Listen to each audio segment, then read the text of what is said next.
Yo, good evening, USA, International, Canada, Long Island, aka Strong Island, tri state areas of New Jersey, Connecticut, plus the five spots of Brooklyn, Bronx, Manhattan, Staten Island, and Queens. This is your man and homie, G Money Stacks, aka the Gregonator. Rhymes with now later.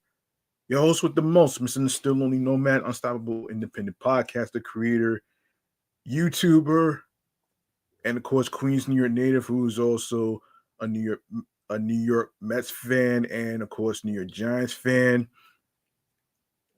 and Queen, and of course I, and of course yes, I am from the neck of the woods of Laurelton, Queens, New York, and you are now rocking with me by listening, tuning in, streaming, and watching the 152nd episode of the Entertainment Review Show, Meticulous Vibe Juice Podcast. And yes, we are days into 2026. We are days into 2026. I hope y'all enjoyed your New Year's and everything else. Um and yes, this is the platform to talk about, you know, things in music news, things in as far as music discographies. There's movie news, old and new movies to go over, and of course, old and new TV shows to go over in the review, and of course some gaming news for the people out there that's into video games and stuff. Um, so this platform right here is also for you at home. And yes, I know today was brutally cold outside, so I hope you folks were able to keep yourselves warm. It was like what 28 degrees today. Um and we might be in for another brutal cold weather. We might be getting a little mixture of rain and snow tomorrow, but who knows? But anyway, man. Anyway, we're live and direct from StreamYard alongside with YouTube and the comfort of my room where I do my podcast recordings. And if you are new to this channel right here, please feel free to go ahead and click on that subscribe button on the YouTube channel page of Meticulous Vibe Juice Podcast. Leave a like and a comment. Tell me how you feel about the topics in each episode. All right. And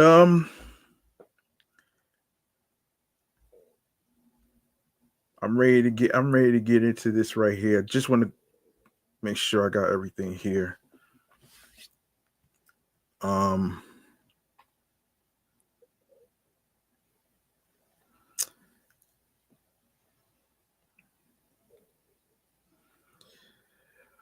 all right. So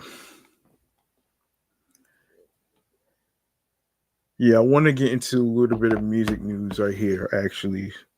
Um it may not be, yeah, I'm gonna get into some music Kool-Aid right here. So let's get into it right here with some music Kool-Aid.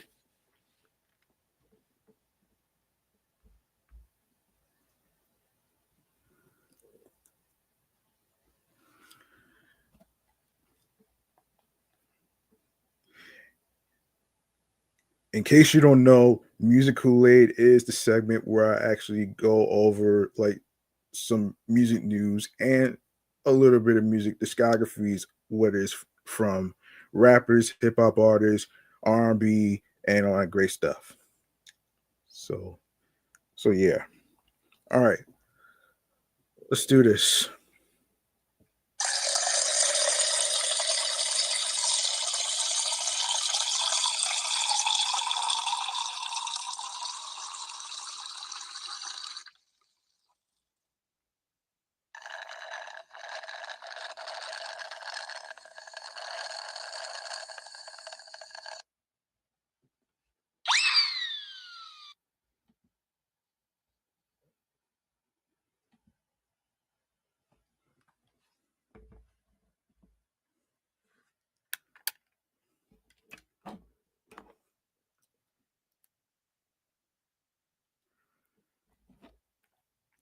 All right. Um, just bear with me as I look for the music topic here.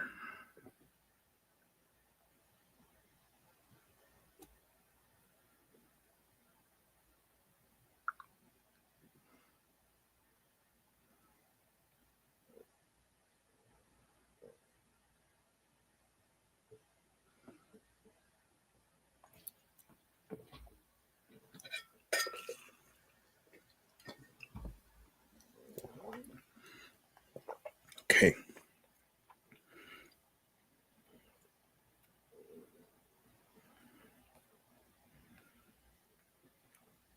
Um,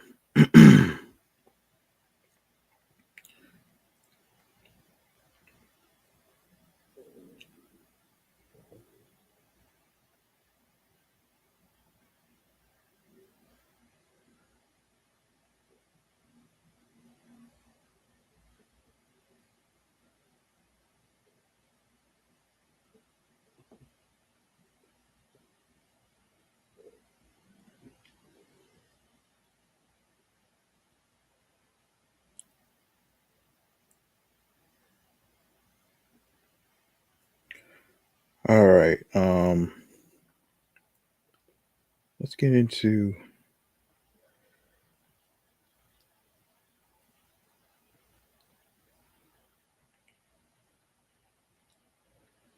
All right. All right.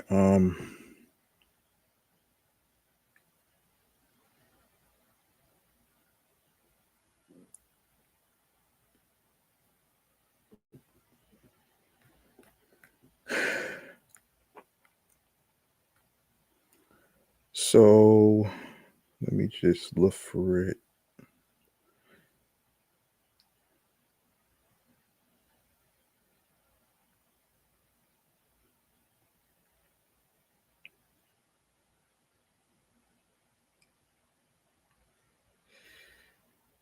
All right.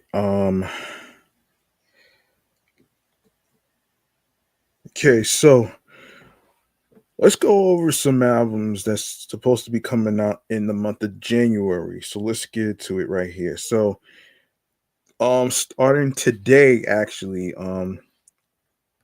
today, ASAP Rocky's new album "Don't Be Dumb" is out today, followed by Juliana Barwick and Mary Latimore with Tragic Magic, um Pear, Zuzu, um Zoo Zoo effing Zoo. Let's see. Also, January 21st. Let's take a look at that.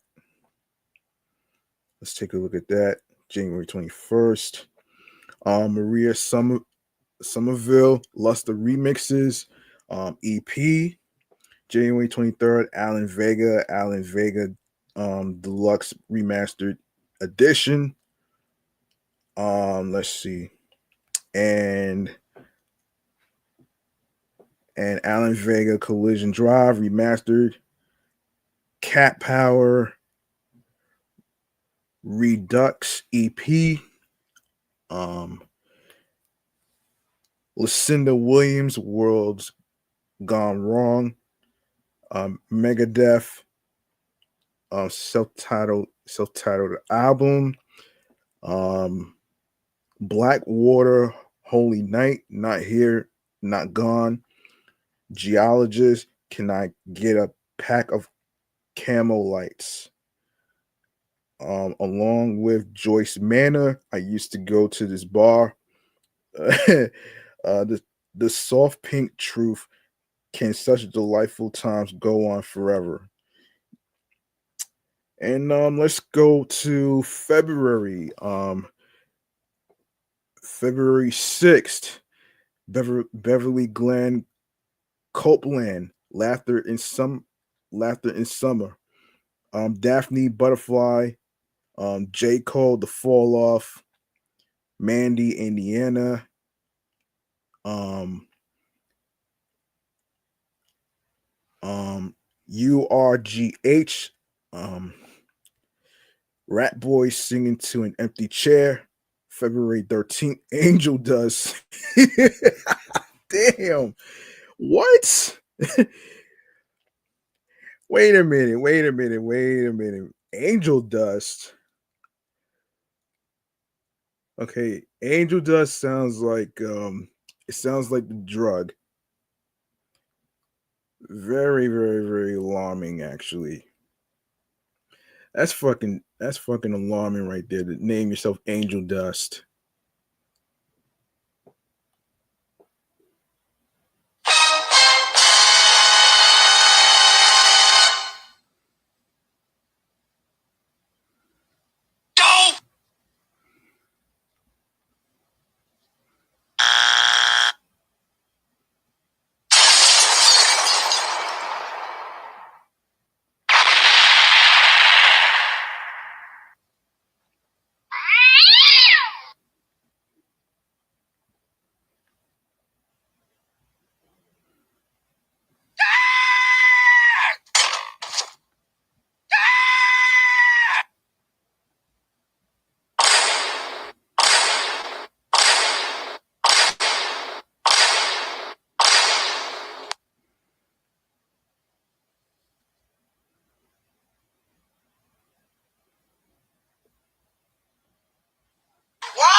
Okay,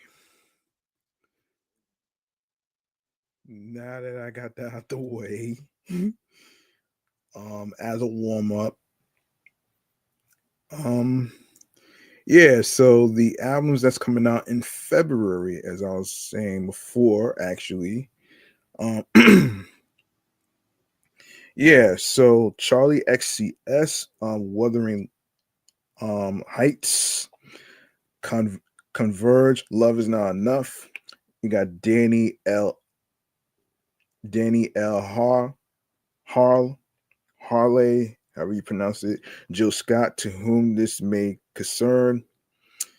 You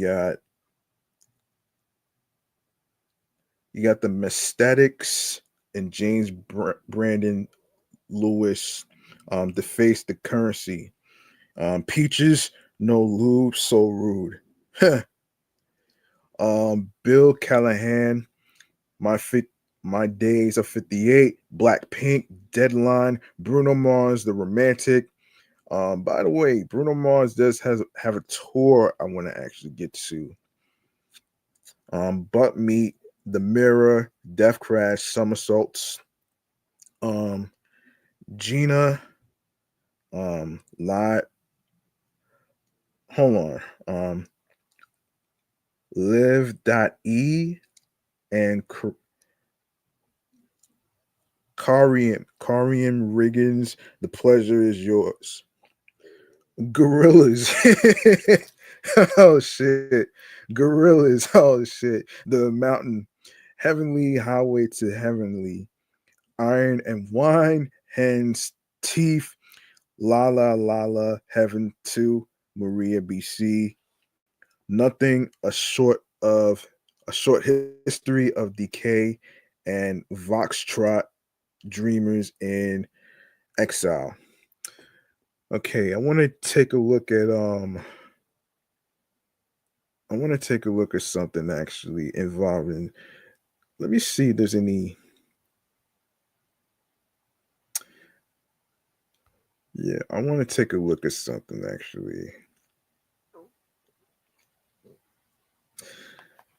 Okay, let's see. Hip hop albums. Okay, hip hop album releases. Excuse me. Releases 2026. Hold on. Come on. Okay. 2026. Here we go.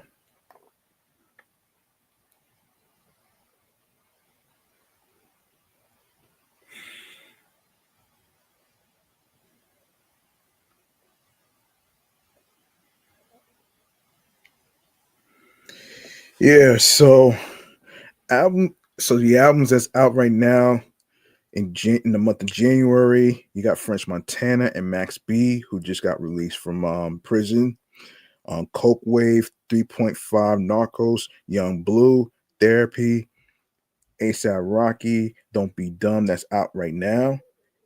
Wiz Khalifa, Chaotic, Young Boy Never Broke Again, Slime Cry, IDK, ETDS, a mixtape by IDK. The Baby, Be More Grateful.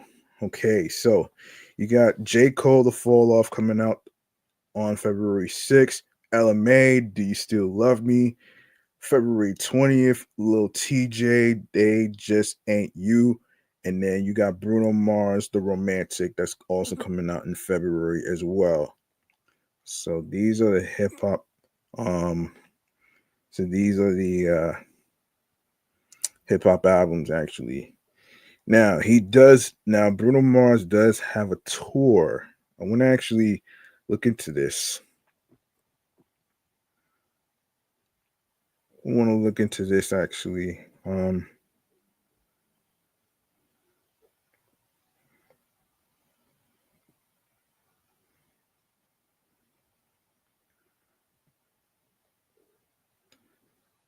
want to look into this actually. Let's see.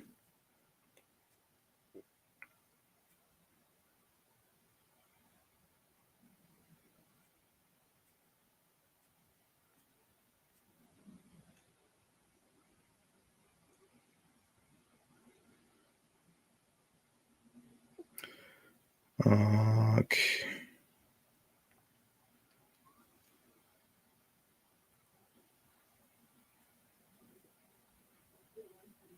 Hold on. Okay.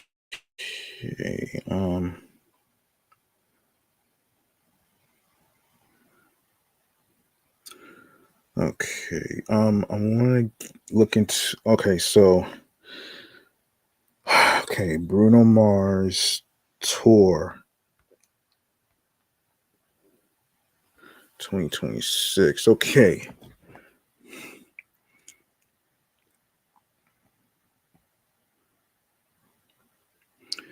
Actually, there's some news about this actually. So,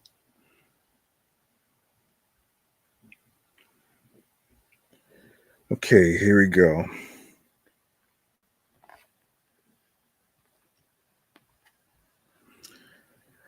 Okay, so here's what's going on.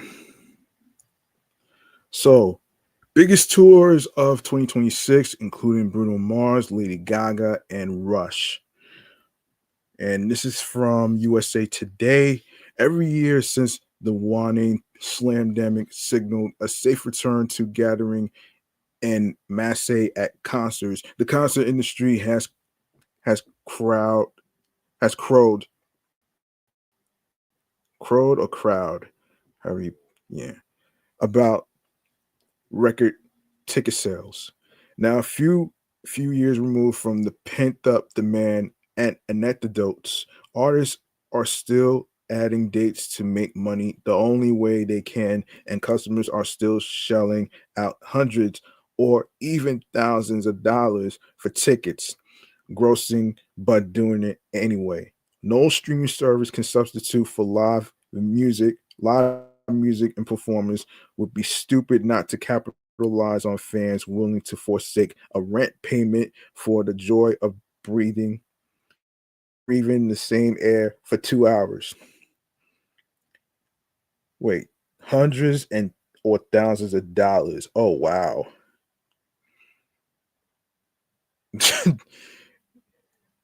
Wow, you gotta be kidding me. Well, it doesn't specify what the amount is, so I'm I'm actually guessing it has to be in the hundreds, but not the thousands though, man. Like I can't really imagine.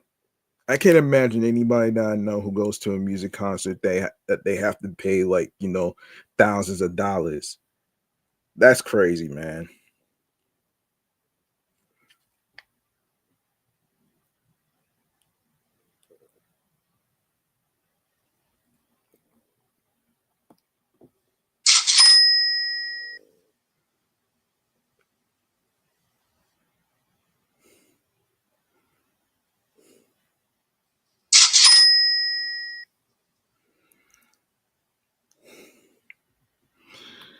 Okay, so as 2026 kicks in, there are some intriguing question marks. Of course, there's Harry Styles. Yes, we're ready. Sure. Surefire tickets stampedes the return of BTS and Bruno Mars, and the usual arrays of hellos, greetings, Olivia Dean, and goodbyes journey solid to the end. Okay, here's what you need to know about 26 anticipated tours in 2026. So listen to this stuff for all you music heads out there that's planning to go to this.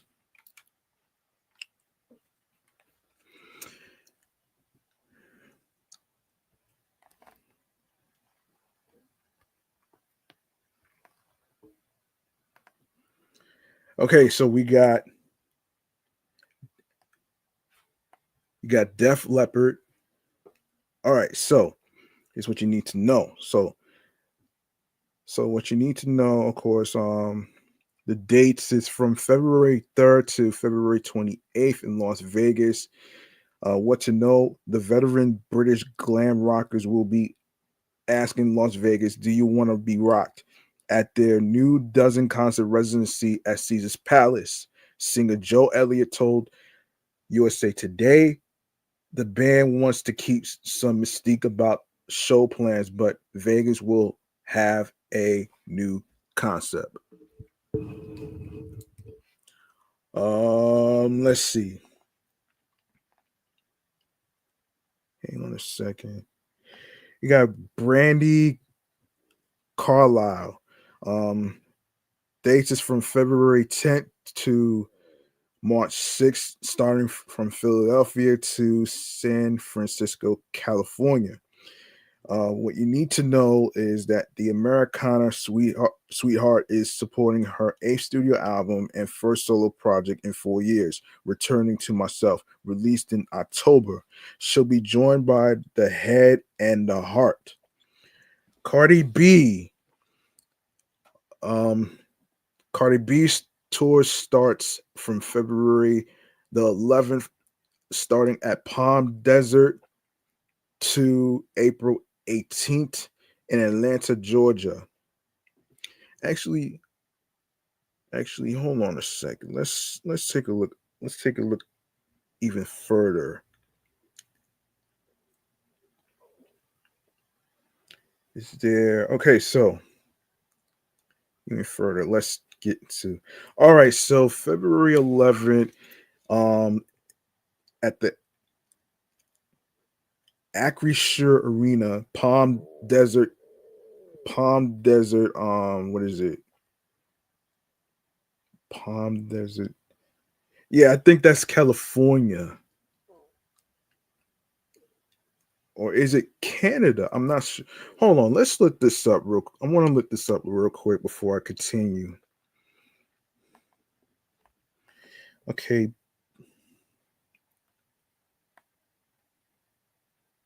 Palm Desert. Okay, what's? Oh yes. Okay, so it is in California. There you go. So it is in California. All right. So February 13th, T-Mobile Arena, Paradise, Nevada.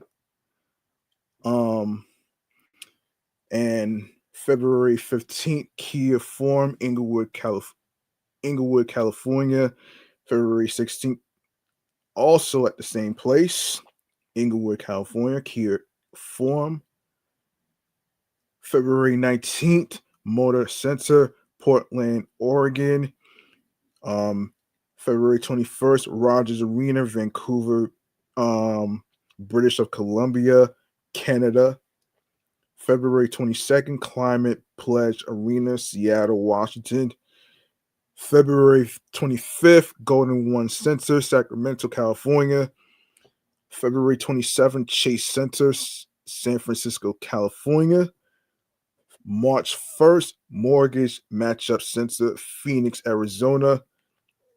March 4th, Toyota Center, Houston, Texas. March 6th, Moody Center, Austin, Texas. March 7th, American Airlines Center, Dallas, Texas. Um, March 9th, Ball Arena, Denver, Colorado. March 12th, Target Center, Minneapolis, Minnesota. March 14th, Gainbridge Fieldhouse in Indianapolis, Indiana. March 15th, Little Caesars Arena, Detroit, Michigan. March 17th, T-Mobile Center, Kansas City, Missouri. March 19th, Heritage Bank Center, Cincinnati, Ohio. March 21st, United Center in Chicago, Illinois. March 25th, Madison Square Garden in New York City. And the same place for March 26th. 2 days in New York. 2 days in New York, March 25th and March 26th. March 28th is the Prudential Center, Newark, New Jersey. March 30th, Scotia Bank Arena, Toronto, Ontario, Canada. Ontario, yes. Toronto, Ontario, Canada. March 31st, TD Coliseum, Hamilton, Ontario, Canada. April 2nd, TD Garden, Boston, Massachusetts. April the 3rd, People's Bank Arena, Hartford, Connecticut. April 4th, CFG Bank Arena, Baltimore, Maryland. April 7th, Xfinity Mobile Arena, Philadelphia, Pennsylvania. Hold on.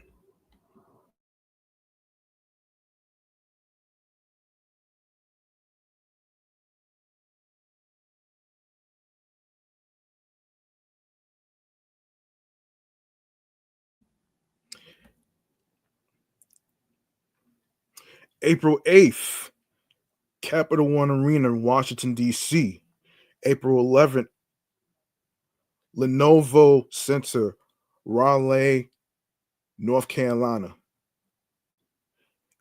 April the 12th, Spectrum Center, Charlotte, North Carolina. April 14th, Amerit Bank Arena, Sunrise, Florida. April 17th, State Farm Arena, Atlanta, Georgia. Same goes for April 18th. Make sure you go get your tickets. You can even all right. You can make sure you get your tickets. You can actually make sure you get your yeah. If you go to www.cardiB.com/tour, you're gonna see two choices right here. You're gonna see the word tickets and VIP on there. You click on one of those, and then it'll tell you the amount that you have to that you it'll tell you the amount that you have to pay for. All right. So yeah, there you go right there. Also, who else is going on? Who else? Hold on. Who else is going on tour? Let me take a look. Let me take a look. Yeah, let's take a look here.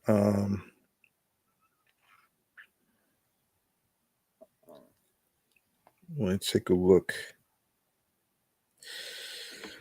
All right.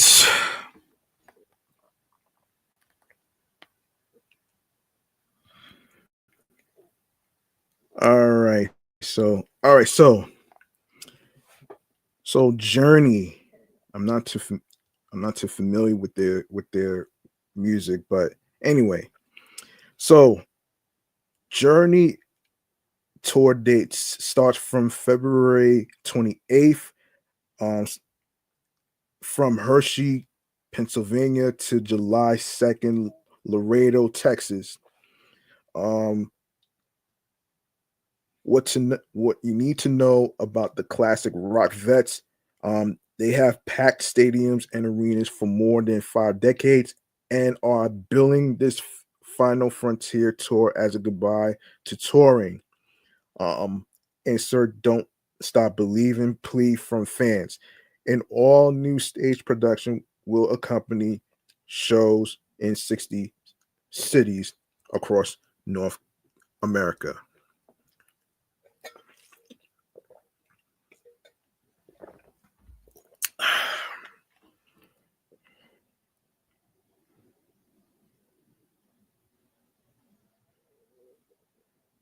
Like,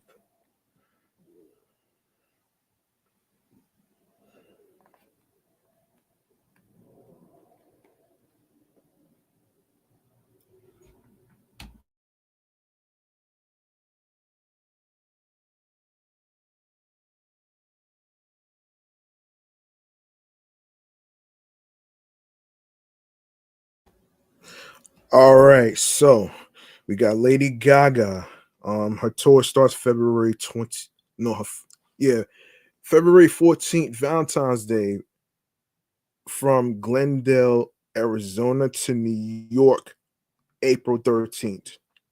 Um, the Mayhem Ball was unequivoc- unequivocally the most spectacular road show of 2025. The indef- indefatigable Gaga is back for a second North American leg that um will hit some new cities: Atlanta, Boston, Washington, D.C., and return her captivating pop opera to others, Los Angeles and New York, because of insatiable demand. All right, so you got Conan Gray, whose tour starts February 19th in Minneapolis and it ends March 20th in Los Angeles. Following the major success of his fourth studio album, Wishbone, which bore the dreamy This Song and Vodka Cranberries, the sensitive singer songwriter will circle North American arenas with Esha Tawari before heading to Europe and Australia. Hmm. Zach Bryan, whose tour starts March 7th in St. Louis to October 10th in Auburn, Alabama. Well,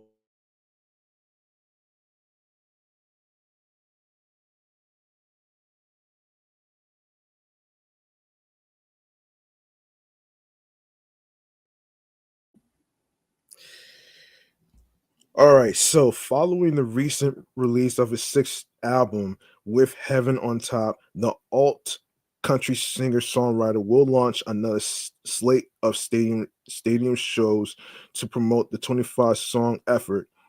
He's also tapped a heady supporting cast: Kings of Leon and Ben Howard, Alabama Shakes, and Camp. Luke Combs. His tour starts March 21st from Las Vegas to June 6th in Toronto. The country megastar Combs has produced a stadium-sized career, and he'll fill those venues on his My Kinda Saturday Night Tour, which kicks off the day after his new album, The Way I Am, arrives. Combs tapped guest performers, Dirks Bentley, The Script, Thomas Rhett, Thelma, and James, among others, for various dates. All right, so you got Lily Allen, whose tour starts April the 3rd in Chicago, starting in Chicago and ending in San Francisco, California. The forthright British songbird hasn't toured North America since 2018 and is only doing 9 concerts before heading back to the UK this summer, but she'll make them memorable. Her Lily Allen performs West End Girl will find her performing her intense new album, West End Girl, start to finish. Florence and the Machine. Florence and the Machine, they start their tour on April 8th in hold on, Minneapolis, Minneapolis, excuse me, and ends in Los Angeles, California on May 20th. What you need to know, Florence Welch, an ever captivating and a dazzling stage presence, will lead her band through a romp inspired by her sixth album, Everybody Scream, released on Halloween. She'll be joined by Rachel Chinoriri, Sophia um, Sophia Isella, and other artists on varying dates. Demi Lovato's tour starts on April 8th, um, Charlotte in Charlotte, and ends on May 25th in Houston. It's been 4 years since Lovato's last major outing, and she's primed to bring her nearly 2 decades of hits to 23 cities, touring behind last year's It's Not That Deep, which marked her return to pop. Lovato will return Adele as her. Hold on. Lovato will welcome. Hold on. Her return to pop. Lovato will welcome Adele as her special guest. And as I said, of course, hold on. Bruno Mars' tour starts April 10th starting in Las Vegas and ending in Vancouver on October the 17th. While he hasn't headlined a tour since 2017, the song and dance man has hardly been idle. He's helmed a popular Vegas residency and club opening, as well as moonlighting with Silk Sonic and appearing on hits with Lady Gaga and Rose. His grand return for the Romantic Tour, his fourth album, The Romantic, arrives on February 27th, will play nearly 70 stadium shows across North America and Europe and was met with instant sellouts. His Silk Sonic collaborator Anderson .Paak joins all shows as DJ Pee Wee, with additional support from Victoria Monet, Ray, and Leon Thomas on varying dates. BTS, tour starts April 25th in Tampa Bay, Florida, and ends in Los Angeles on September the 6th. Cue the eardrum shattering screams because the K-pop conquerors are back. A 70+ date world tour featuring in the round stage should sate the BTS army, especially since it's the group's first headline tour since 2022. A new record, Ari Ring, is also expected this year. And of course, no doubt, tour starts May 13th to June 13th in Las Vegas. What you need to know is the effervescent ska punk of the Tragic Kingdom quartet will meld with the remarkable technology at Spear Las Vegas for what is sure to be a colorful show. Gwen Stefani, Tony Canal, Tom Dumont, and Adrian Young have 18 performances set at the venue to host their cache of 90s and 2000s smashes. Alex Warren, his tour starts on May 25th from Nashville and ends in Cheyenne, Wyoming on July 28th. Excuse me. Sorry, I'm getting a little tongue-tied here, but just bear with me. All right, so what you need to know is the voice behind the ubiquitous Ordinary released his full-length debut album You'll Be Alright Kid in July, with Jelly Roll and Rose popping on a couple songs. He'll parlay his burgeoning success on his Little Orphan Alex live tour with a run of 28 North American at 5 theaters and arenas. 5 Seconds of Summer. Um, their tour starts May 29th in Ucasville, Connecticut. Never heard of that area. Oh shit. And it ends on August 28th at Mountain View, California. The Australian pop rockers show their sense of humor on new album Everybody's a Star. With the single boy band, they'll take their polished riffs to Europe in the early part of the year before hitting more than 3 dozen arenas and amphitheaters in North America. Rosa, hold on, Rosalia. Her tour starts June 4th from Miami and ends July 3rd in San Diego, California. The global superstar broke through in a major way with Lux, her fourth full-length album released in November, featuring the London Symphony Orchestra on Bjork, Camino, and Estrella. More, hold on, Estrella, Estrella Morant, among others. Her Lux Tour 2026 will play 42 arena shows in 17 countries. Ariana Grande. Her tour starts June 6th, starting from Oakland, California, and it ends in Chicago on August the 6th.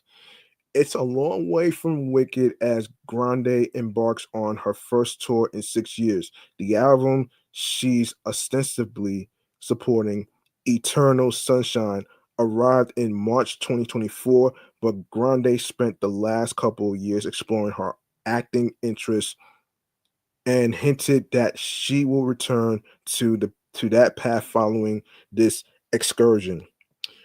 All right, Rush. Their tour starts June 7th, starting from Los Angeles, California to um, December 17th in Vancouver is their ending place. Even Getty Lee, excuse me, even Getty Lee and Alex Lifeson were surprised at the demand that met the first 7 dates they announced on their 50 something tour, their first since 2015.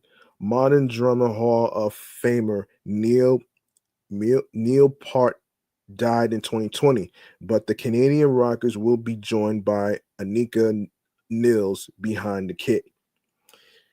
Ed Sheeran, his tour date starts from June 13th um, in Glendale, Arizona, and ends on November the 7th in Tampa Bay, Florida. Following a spat of shows in Australia and South America, a fable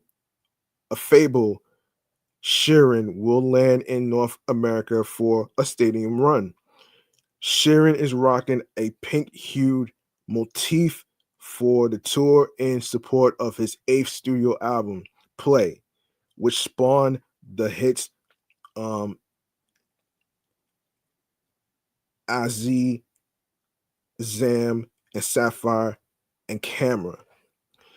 Bon Jovi, their tour date starts. Wow, wow.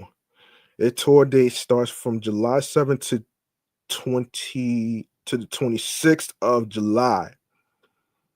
Okay, so John Bon Jovi was extremely candid in the band's fulfilling Hulu documentary, Thank You, Good Night, the Bon Jovi story about the devastating vocal cord issues that robbed him of his singing voice. But following surgery and intensive rehab, one of rock's greatest frontman and the rest of his Jersey boys are ready to rock again.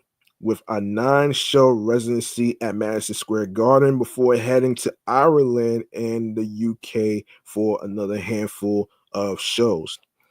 Olivia Dean, um, her her tour starts from July 10th in San Francisco, California, to August 29th, Austin, Texas. It's been quite the whirlwind year for the young London native, whose second album, The Art of Loving, earned her a Best New Artist Grammy nomination and um, commandeered radio with the soulful pop of Man I Need and Nice to Each Other. Her The Art of Loving Live tour is her most ambitious as she plays all arenas for the first time.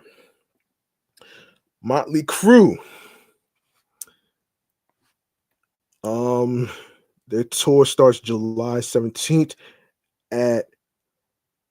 at Burgettstown, Pennsylvania, and it ends September 26th at Ridgefield, Washington. 2 decades after streamrolling through venues with their Carnival of Sins tour, Motley Crue is resurrecting the explosive production for its 20th anniversary as well as the 45th anniversary of the band. The return of the Carnival of Sins, featuring updated staging and set list, will hit 33 cities with Tesla and Extreme in tow. Guns N' Roses, their tour starts July 24th in Raleigh, North Carolina, and ends on August 22nd in Las Vegas. The band Axl Rose, Duff McKagan, Slash, Dizzy Reed, Richard Fortus, Isaac Carpenter, and Melissa Reese have returned to their Road Warrior ways following a 2025 world tour and a 2026 that finds them roaring through South America and Europe before journeying to North America. Among GNR's dates is a September 5th return to um the Rose Bowl in Pasadena, California, their first time playing the stadium in more than 30 years. Foo Fighters, their tour starts August the 4th in Toronto and ends in Las Vegas.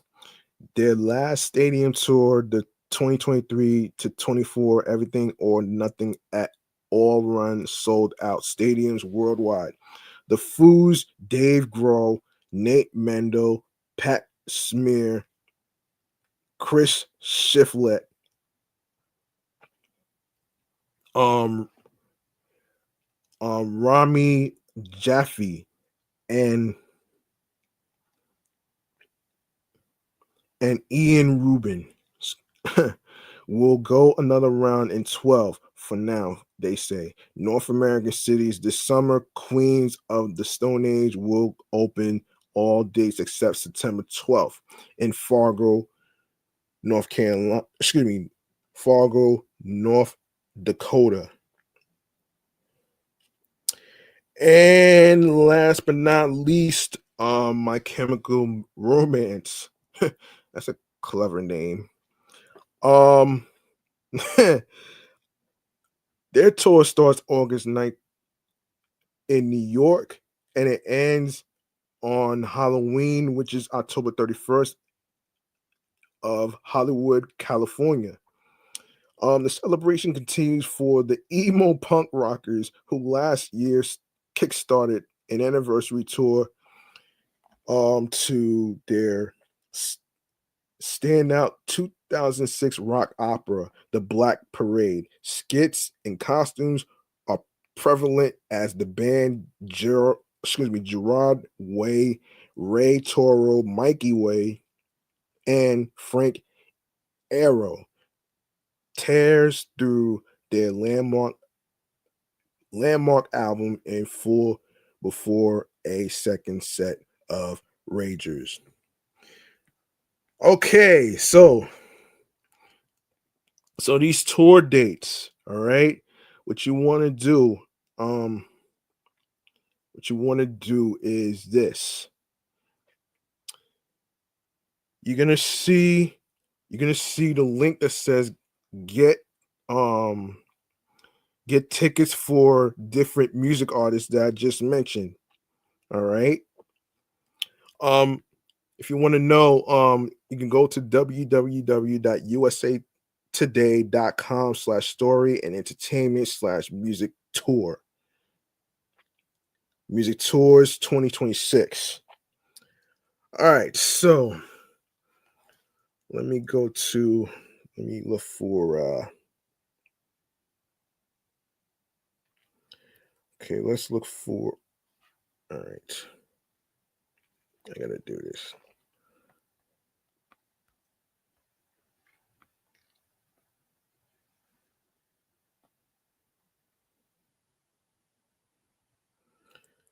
All right, let's do this.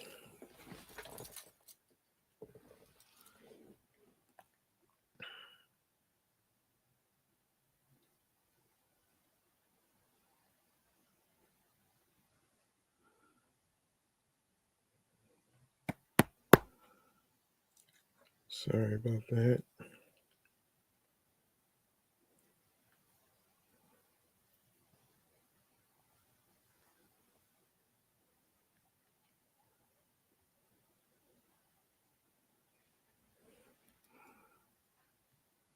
All right,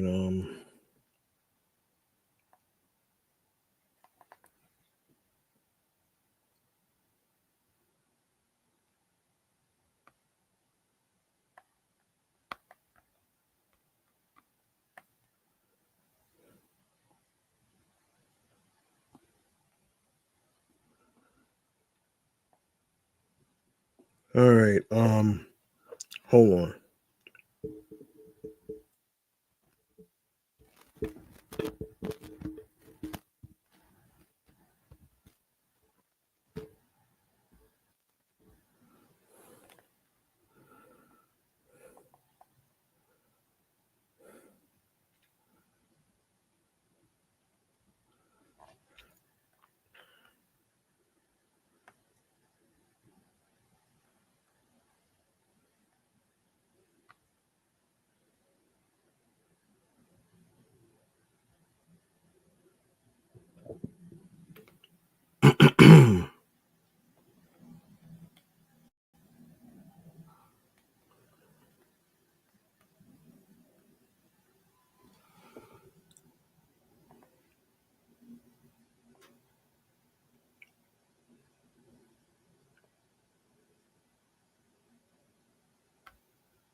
All right.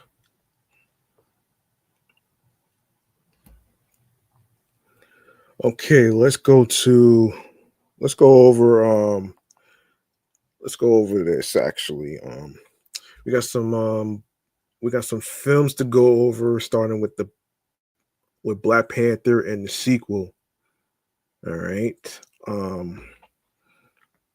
want to actually make sure. All right, so so the Black Panthers of Wakanda is here. That's the name of the episode right here. So that's what we're gonna go over right here, right now with this.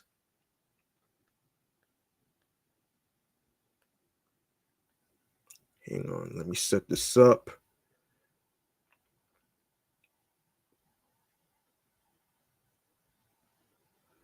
Let me set this up real quick and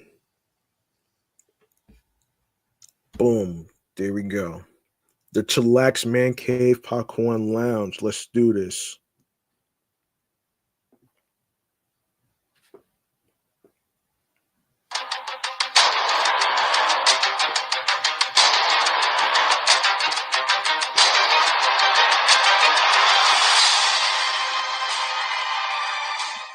So this segment, for those of you at home who are new, this is a segment where I actually go over some movies based on their budgets, whether they did good in the box office or not. So that's pretty much how I'm gonna do it. And depending on how much it made back, um, I will determine whether it did good or not. So let's get into Black Panther. Black Panther is a 2018 American superhero film based on the Marvel Comics character of the same name, produced by Marvel Studios and distributed by Walt Disney Studios Motion Pictures.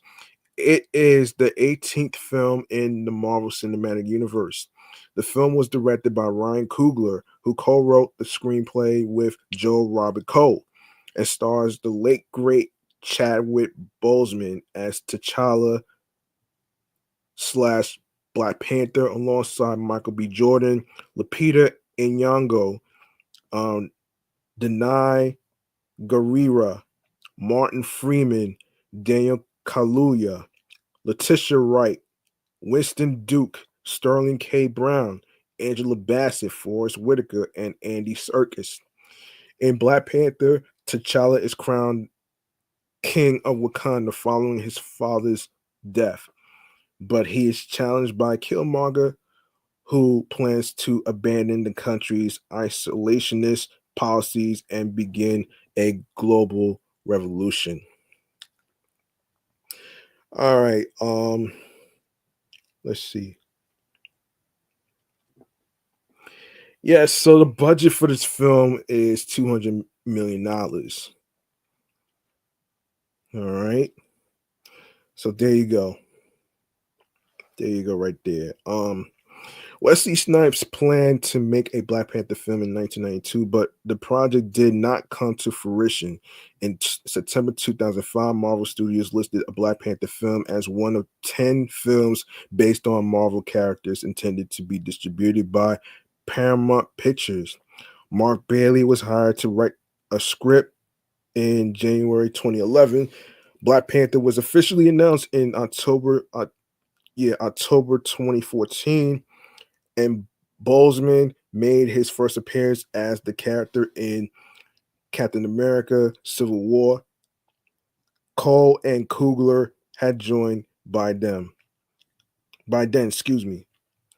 An additional casting in May, Black Panther was the first Marvel Studios film with a black director and a predominantly black cast.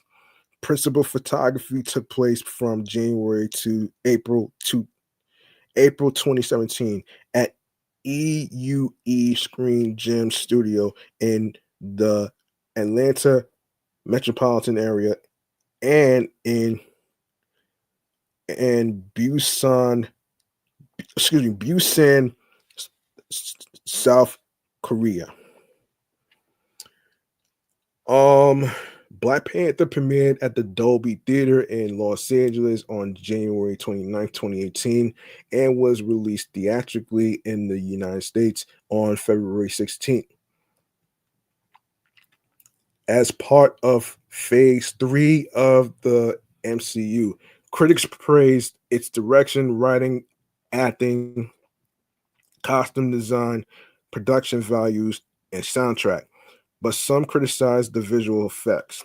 Many critics considered the film to be one of the best in the MCU, and it was noted for its cultural significance. The National Board of Review and the American Film Institute named Black Panther one of the top 10 films of 2018. It grossed over $1.3 billion worldwide and broke numerous box office records, becoming the highest grossing film directed by a Black filmmaker, the ninth highest grossing film at the time of its release, the third highest grossing film in the US and Canada that year, and the second highest grossing film of 2018.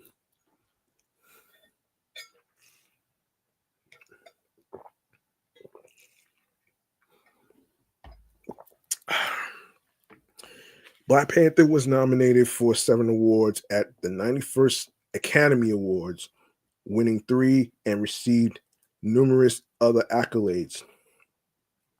It was the first superhero film to receive a Best Picture nomination and the first MCU film to win an Academy Award. A sequel to Black Panther Wakanda Forever, which I'll go over next, was released on November 11, 2022, with Wright taking over as the lead following Boseman's death in 2020, while a third film is in development. An animated series, Eyes of Wakanda, was released in August 2025 on Disney Plus. All right, let's go over the production. Yeah, so all right, the production. Let's go over the production. So in June 1992, Wesley Snipes announced his intention to make a film about Black Panther and began work on it by that August. Snipes felt that Africa had been portrayed poorly in Hollywood films previously, and that this film could highlight the majesty of the continent due to the title character being noble and the the and the antithesis of African stereotypes. The next July, Snipes planned to begin the Black Panther after starring in Demolition Man in 1993. And a month later, he expressed interest in making sequels to the film as well. In January 1994, Snipes entered talks with Columbia Pictures to portray Black Panther, and Black Panther co-creator Stan Lee joined the film by March. It entered the it entered early development by May. Snipes had discussions with several different screenwriters and directors about the project, including Mario Van Peebles and the late great John Singleton. When the film had not progressed by January 1996, Lee explained that he had not been pleased with the scripts for the project. Snipes said that one of the issues with the project's development was confusion among those unfamiliar with the comics, who thought the film was about the Black Panther Party. Um, in 1997, Black Panther was listed as part of Marvel Comics film slate. And in March 1998, Marvel reportedly hired Joe Joe Quesada and Jimmy Palmiotti, who at the time were editors of the Black Panther comics, to work on it.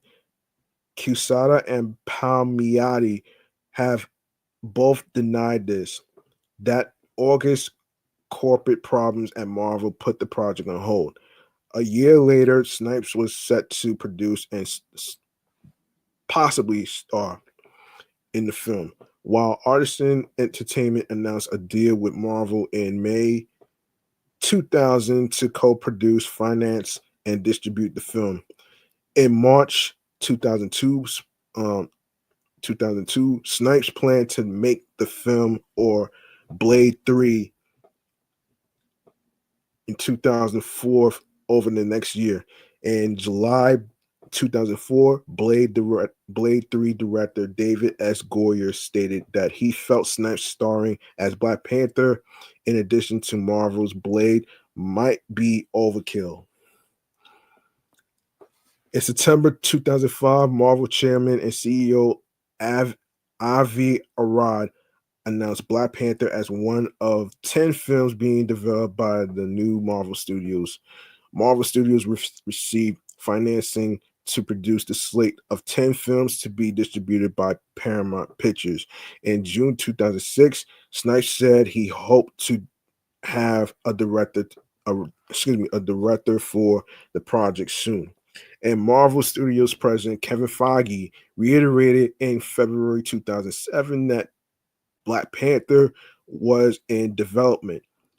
By that July, Singleton had been approached to direct the film. 2 months earlier, Fantastic Four director Tim Story expressed his interest in casting D.G. Man Hansu as Black Panther if he were to direct another Fantastic Four film after Fantastic Four Rise of the Silver Surfer. But a third Fantastic Four film helmed by Story went unproduced. In March tw- in March 2009, Marvel hired writers to help come up with creative ways to launch its lesser known properties, including Black Panther. Nate Moore, the head of the writers program, was overseeing the development of Black Panther specifically. Snipes' involvement stalled at this time as he was convicted of failing to file a tax return, serving his sentence from June 2010 to April 2013. In January 2011, Marvel Studios hired documentary filmmaker Mark Bailey to write a script for Black Panther to be produced by Feige.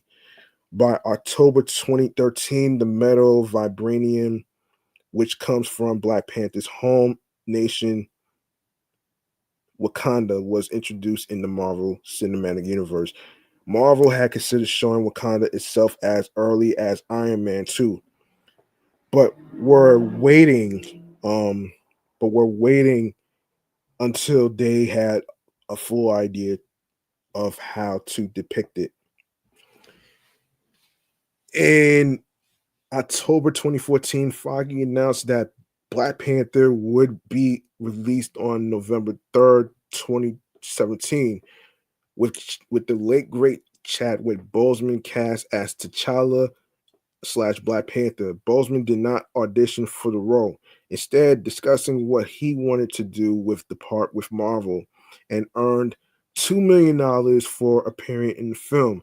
The actor was set to first portray the character in Captain America Civil War. Snipes gave his support for the project despite no longer being involved. Feige said that Marvel was considering minority writers and directors for the film, but would prioritize the best filmmakers, the best writers, the best directors possible. So I'm not going to say for sure that we're going to hire from any one demographic. He added that they had met with former Black Panther comics writer Reginald Hudlin. In January 2015, Boseman said that the film was going through a brainstorming phase, and the next month, Marvel pushed back the release date to July 6, 2018. Also, in February, Foggy stated that casting for the film was underway and added that the added that he was set to meet with directors about the film following the release of Avengers Age of Ultron at the end of April. Yeah, I'm not gonna yeah. Let's see. This is crazy. Let's see.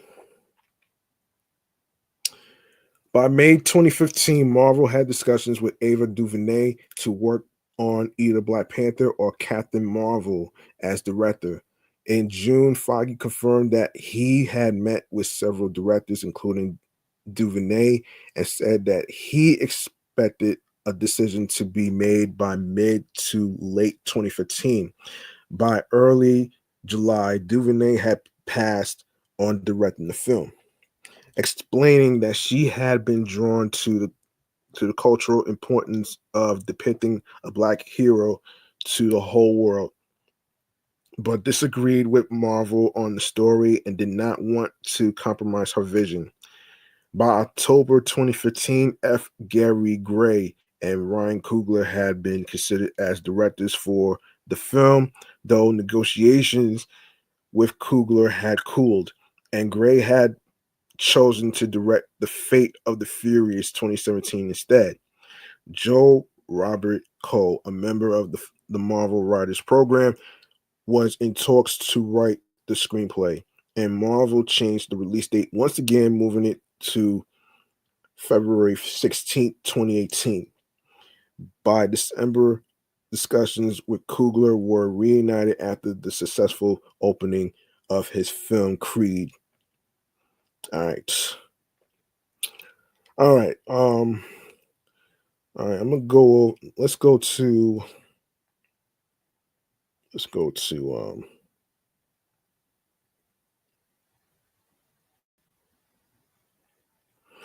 all right, let's go to the reception on how it did in the box office. All right, so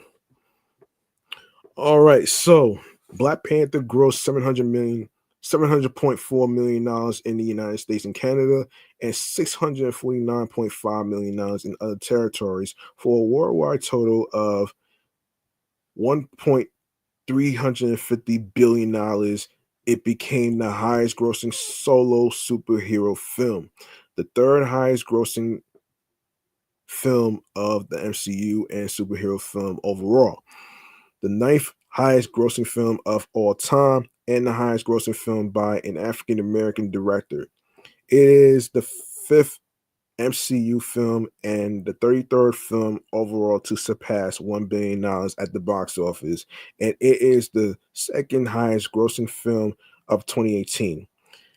Deadline Hollywood calculated the film's net profit as $476.8 million, accounting for production budgets, marketing, talent participations, and other costs. Box office grosses and home media revenues placed it second on their list of 2018's most valuable blockbusters. Pre-sale tickets. The film had the fourth highest pre-sale tickets sold on Fandango, and became the top pre-seller for a superhero film and for a film released in February, as well as the first quarter of a year. The first 24 hours of ticket pre-sales on the site were the largest for a Marvel film. Largest. Black Panther also had the highest number of ticket pre-sales for any superhero film at Alamo Drafthouse Cinema, while outselling all previous Marvel films at AMC theaters and having strong pre-sales at Atom Tickets. 4 days before its United States opening, IMAX Entertainment CEO Greg Foster revealed that Black Panther had the most advanced IMAX ticket sales of any Marvel film, which did not appear to have peaked 10 days before opening, as with most films. Black Panther, he said, he feels like it's going to peak the day it opens. Fandango's pre-sales ultimately accounted for 30% of the film's United States and Canada opening weekend gross, one of the largest box office shares for any film in Fandango's history. All right, United States and Canada early projections for Black Panther's opening weekend range from 80 to $170 million, with rival film studios projecting the total to be as high as 180 to $200 million. Disney projected the gross to be around $150 million. It ultimately earned $75.8 million on its opening day, including $25.2 million from Thursday night previews. and $242.1 million over the 4-day President's Day weekend. This was the best President's Day weekend opening and the best opening weekend for a Black director and predominantly Black cast. With a total gross of $202 million, the film had the highest February opening weekend, surpassing Deadpool 2016.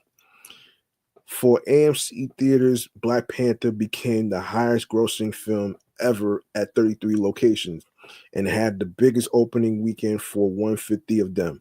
Overall, this was the second largest opening weekend ever for the chain with 4.4 million admissions.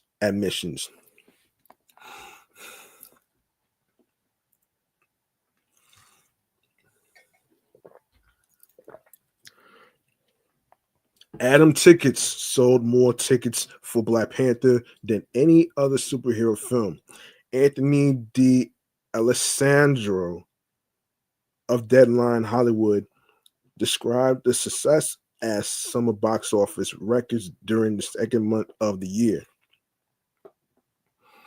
The week after its opening weekend was also strong with a record setting Tuesday and Thursday earnings, becoming the MCU film with the highest first week gross. It also surpassed $300 million in 8 days, becoming the fastest MCU film to do so. In its second weekend, the film earned $112 million, which was a 45% decrease from its opening week, the smallest decline in a second weekend for any MCU film. It was the second best second weekend ever, and the best second weekend for a Marvel film, beating the Avengers $103 million. Black Panther also became the highest grossing film released in February, surpassing The Passion of Christ, 370.3 million dollars.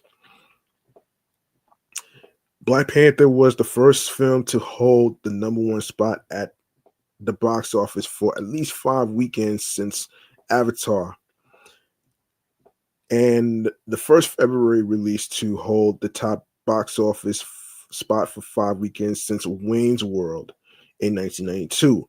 The film declined over subsequent weekends, but remained in the top 10 through its 10th. In its seventh, in its 11th weekend, the film rose back up at the box office in part because of the release of Avengers: Infinity War the same weekend. And the following weekend, it earned $3.14 million from over 1,600 locations. D. Alessandro noted that the gross from that number of locations indicated people were continuing to see Black Panther in conjunction with Infinity War. Black Panther was in the top 10 again in its 13th weekend. In its 25th weekend, Disney increased the film's theater count from 10 to 25 to help the film become the third ever to surpass $700 million. Brian Gallagher of IGN felt the film surpassing $700 million was more impressive than Infinity War's $2.45 billion worldwide gross at the time. Gallagher pointed to Black Panther being more consistent each week, never having more than a 50% weekend decrease until the 15th frame, while Infinity War dropped 55% in its second weekend. Its February release date without any major competition from other films, and the fact it was a rallying cry for diversity and representation. Black Panther is the highest grossing film of 2018 and became the third highest grossing film of all time, as well as the highest grossing superhero film. Its IMAX total of $36 million is the most for any MCU film. In July 2020, due to the worldwide closure of cinemas during the COVID-19 slamdemic and limits on which films played, Black Panther returned to 421 theaters, mostly drive-ins, and grossed $367,000, the second highest for the weekend behind The Empire Strikes Back's re-release.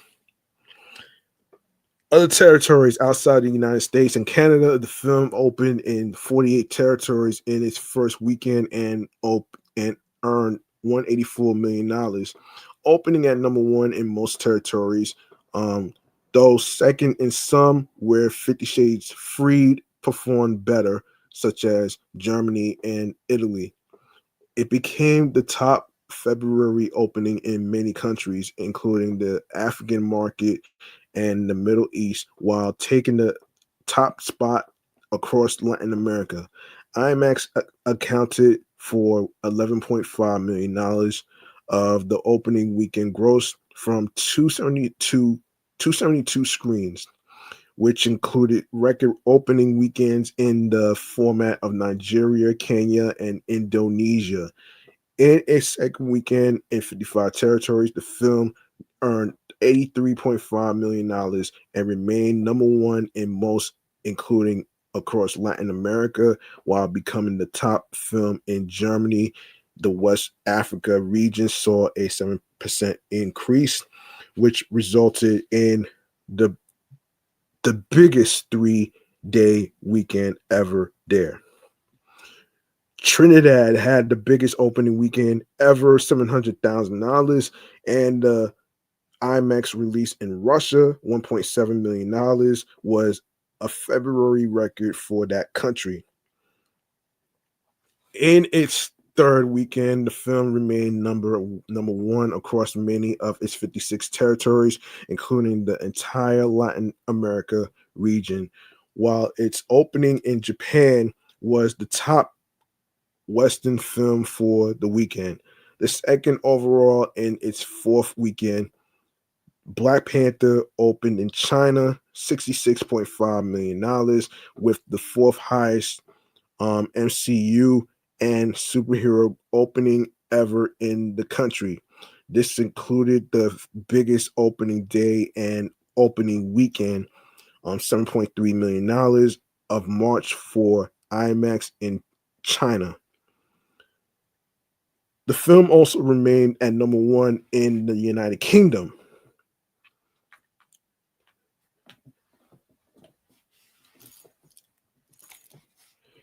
The United Kingdom and the Latin America region, except Argentina, for the fourth straight weekend, as well as number one in South Africa, Australia, and New Zealand.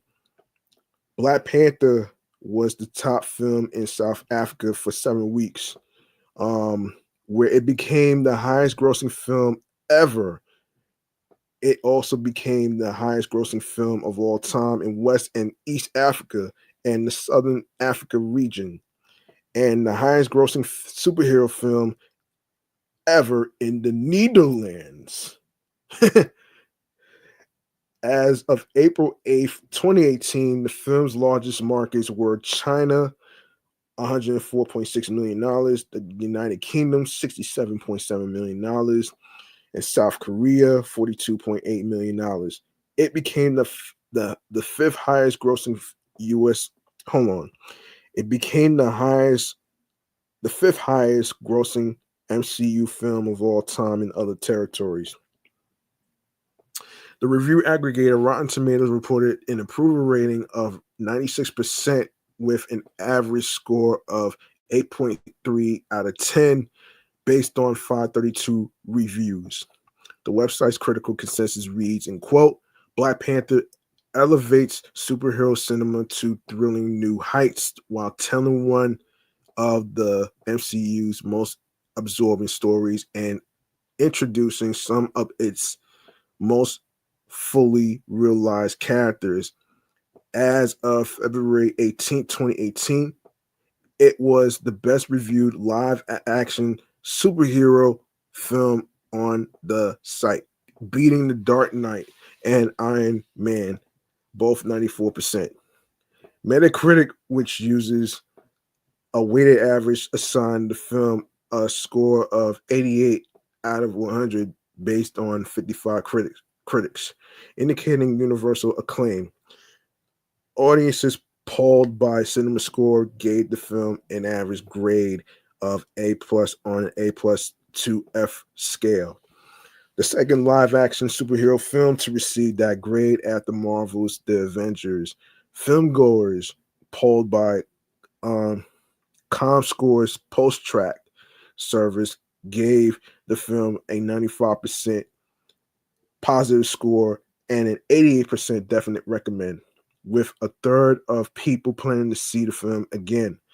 Relish Mix reported that the use of Twitter hashtags for hashtag Black Panther and tagging of the film's Twitter account from those leaving the theater was the highest for a film's opening weekend, with 559,000 unique posts in one day. That's 100,000 posts for a film is average. Black Panther was listed on many critics' top 10 lists as a top film of 2018.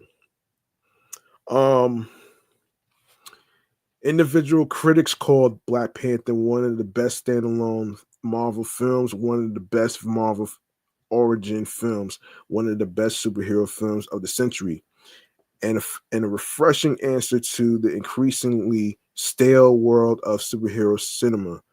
Peter Travers of Rolling Stone called it unlike any other Marvel film, end quote, an exhilarating triumph on on every level, from writing, directing, acting, production, design, costumes, music, special effects, to you name it. Jamel Bowie put the film in the same league as Superman 1978, Spider-Man 2 2004, and The Dark Knight, superhero films that do not transcend the genre as much as they embrace it in all of its respects. Bowie concluded, in quote, Black Panther could have been just another Marvel romp, but Coogler and the company had the power and perhaps the responsibility to do much more, and they did. The cast was acclaimed. Tom McCarthy of the Hollywood Reporter said Boseman certainly holds his own, but there are quite a few charismatic supporting players, including Jordan Inyango and Wright. The writing was praised for its handling of themes of Africans. Manola Dargis honored Black Panther as an emblem of a past that was denied and a future that feels very present due to its focus on black imagination, creation, and liberation. At the Los Angeles Times, Kenneth Turan praised the themes of the film and in their exploration of what wealthy countries owe to the poor and oppressed, and noted that the film draws energy from Coogler's sense of excitement at all he's attempting, saying that the film was worth seeing twice, which he felt was rare for a modern superhero film. Richard Roper, writing for the Chicago Sun-Times, said, audiences should watch the film if they appreciate finely honed storytelling with a Shakespearean core, winning performances from an enormously talented ensemble, provocative premises touching on isolationism, on revolution and cultures of oppression, and oh yeah, tons of whiz bang action sequences and good humor.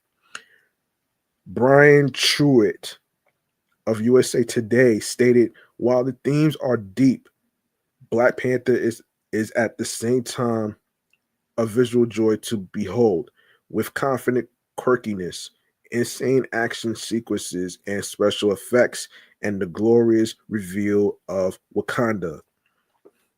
Natasha Alford of The Griot called the film a movement, a revolution in progress, and a joy to experience, all wrapped into one, and called it, in quote, a masterclass in what it means to be proud of who you are. Jamie Broadnax, Broadnax, Jamie Broadnax, a black girl nerd, called the film a masterpiece that is Afro futuristic and blackety black as hell. It's everything I've ever desired in a live action version of this popular superhero, and yet so much more. Bowie said it is fair to say that Black Panther is the most political movie ever produced by Marvel Studios, both in its very existence and in the questions its story raises. Devendra Hardawar at Engadget was critical of the CGI, notably the digital actors used, calling them weightless, ugly, and worst of all, incredibly distracting. Hardawar felt two particularly disappointing CGI shots were when T'Challa flips over a car during the Korea chase, and when T'Challa and Killmonger punch each other as they fall within the vibranium mines. Hmm. Um, let's see. All right, the analysis. Let's go see the analysis of this movie. All right, so cultural importance. Many have wondered why Black Panther means so much to the Black community and why schools, churches, and organizations have come to the theaters with so much excitement. The answer is that the movie brings a moment of positivity to a group of people, often not to centerpiece of Hollywood movies.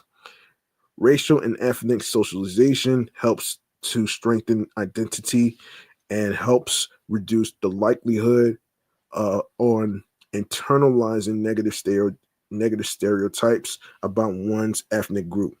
Writing for Time, Jamil Smith felt Black Panther would prove to Hollywood that African American narrators have the power to generate profits from all audiences, and described it as a resistance to a regressive cultural and political moment fueled in part by white the white native nativist movement. White nativist movement. Its themes challenge institutional bias. Its characters take unsubtle digs at oppressors, and its narrative includes um, prismatic perspectives on Black life and tradition. Discussing the film as a defining moment for Black America in the New York Times Magazine, Carvel Wallace said that in contrast to earlier Black superhero films, the film is steeped very specifically and purposefully in its Blackness.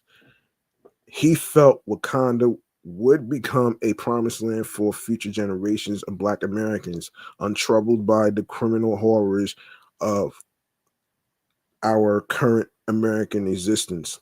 Historian Nathan D.B. Connolly said Black Panther was a powerful fictional analogy for real life struggles that taps into a 500-year history of African descended people imagining freedom, land, and national autonomy. Connolly also felt culturally the film would be this generation's A Raisin in the Sun, 1961. Writer and activist Sean King found the film to be a cultural moment in American Black history, similar to Rosa Parks' Montgomery bus boycott, Martin Luther King Jr.'s I Have a Dream speech, or Barack Obama being elected president.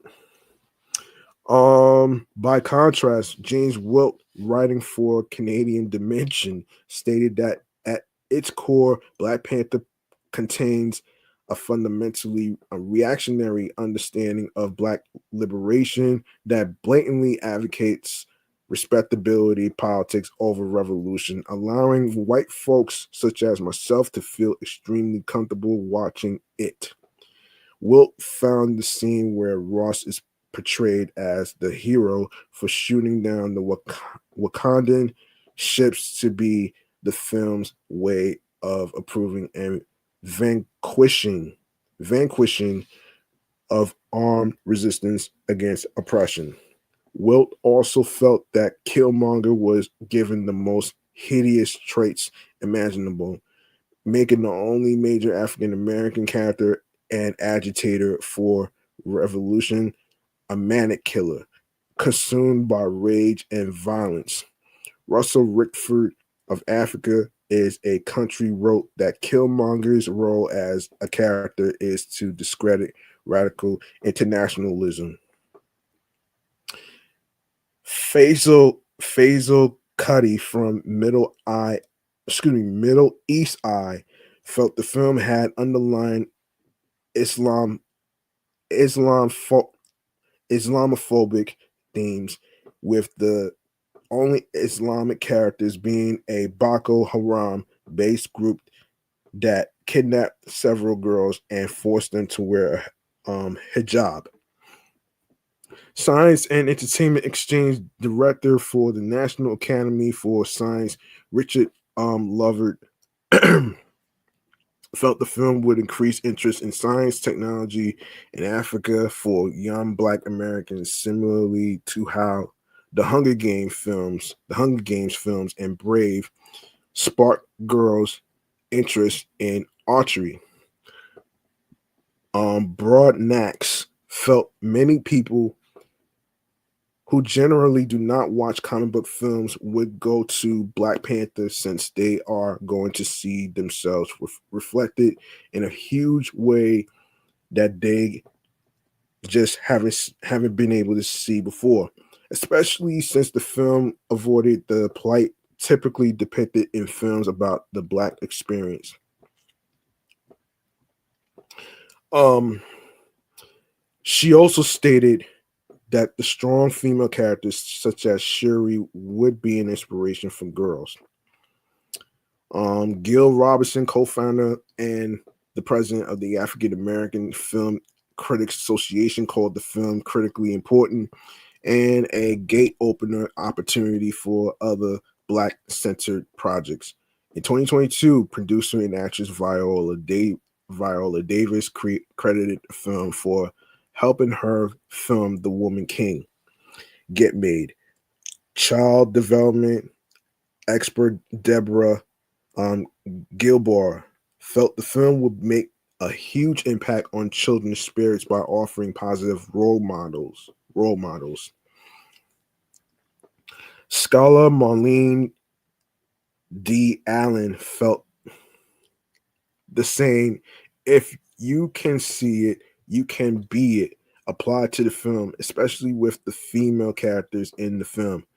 Allen felt the women of Wakanda are the very definition of Black girl magic, a term coined by Kashawn Thompson in 2013 to celebrate the beauty, power, and resilience of Black women. Trey Johnson of that Rolling Stone felt that after decades of trying to nail the modern Black superhero, we may finally be getting what we've asked for. with Johnson saying Black Panther felt different from the black exploitation films of the 1970s and the black exploitation life attempts at black superhero films in the 1990s and 2000s because it was respectable, imaginative, and powerful, setting a new direction for the depiction of black superheroes.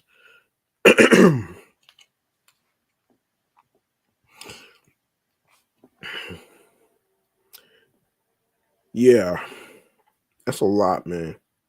So I want to go over the accolades for the film, actually. So let's go over the accolades. All right, so at the 91st Academy Awards, Black Panther received nominations for Best Picture, Best Original Song, Best Sound Editing, and Best Sound Mixing, and won Best Costume Design, Best Production Design, and Best Original Score. The film's other nominations include a British Academy Film Award, which it won, 12 Critics' Choice Movie Awards. It won 3 Golden Globe Awards. Its nominations for the Academy Award for Best Picture and Golden Globe Award for Best Motion Picture Drama were first for a superhero film, while its Academy Award wins were the first for Marvel Studios and an MCU film. The National Board of Review and the American Film Institute named Black Panther one of the 10 best films of 2018.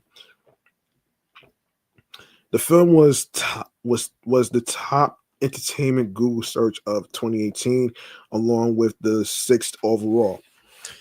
In December 2021, its screenplay was listed number 57 on the Writers Guild of America's 101 greatest screenplays of the 21st century so far. In June 2025, it ranked number 96 on the New York Times list of the 100 best movies of the 21st century. In July 2025, it ranked number 52 on the Rolling Stones list of the 100 best movies of the 21st century. The Oscars campaign by late August 2018, Disney hired Academy Award campaign strategist Cynthia Swartz to create a nomination campaign on behalf of the film for the 91st Academy Awards, with Feige and Marvel Studios said to have given the film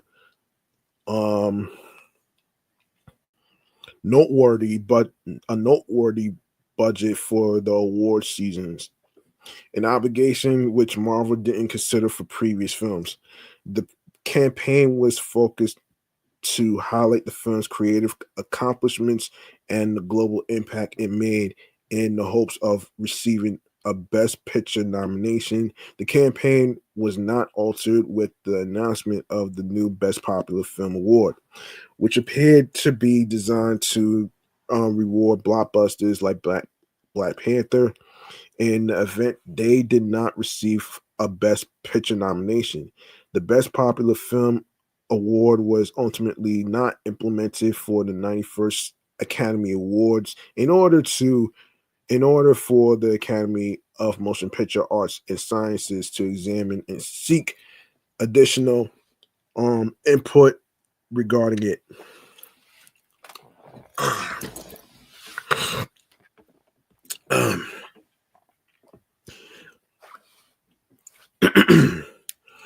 Glenn Whipp of the Los Angeles Times felt the blueprint for the film's Best Picture campaign was to communicate to Oscar voters that this is an auteur-driven superhero movie possessing a deep significance both to its director and to the people historically underrepresented in Hollywood films.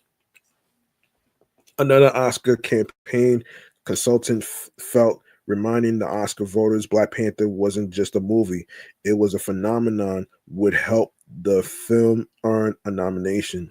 Another said voters want to reward good movies, and they also want to reward movies that say something significant and make the industry look good.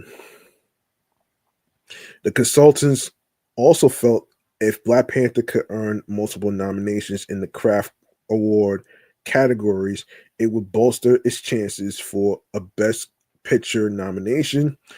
Whip believed that Morrison, Beechler, Carter, Friend, and Harlow and Lamar all had the possibility to be nominated for Best Cinematography, Best Production Design, Best Costume Design, Best Makeup and Hairstyling, and Best Original Song, respectively.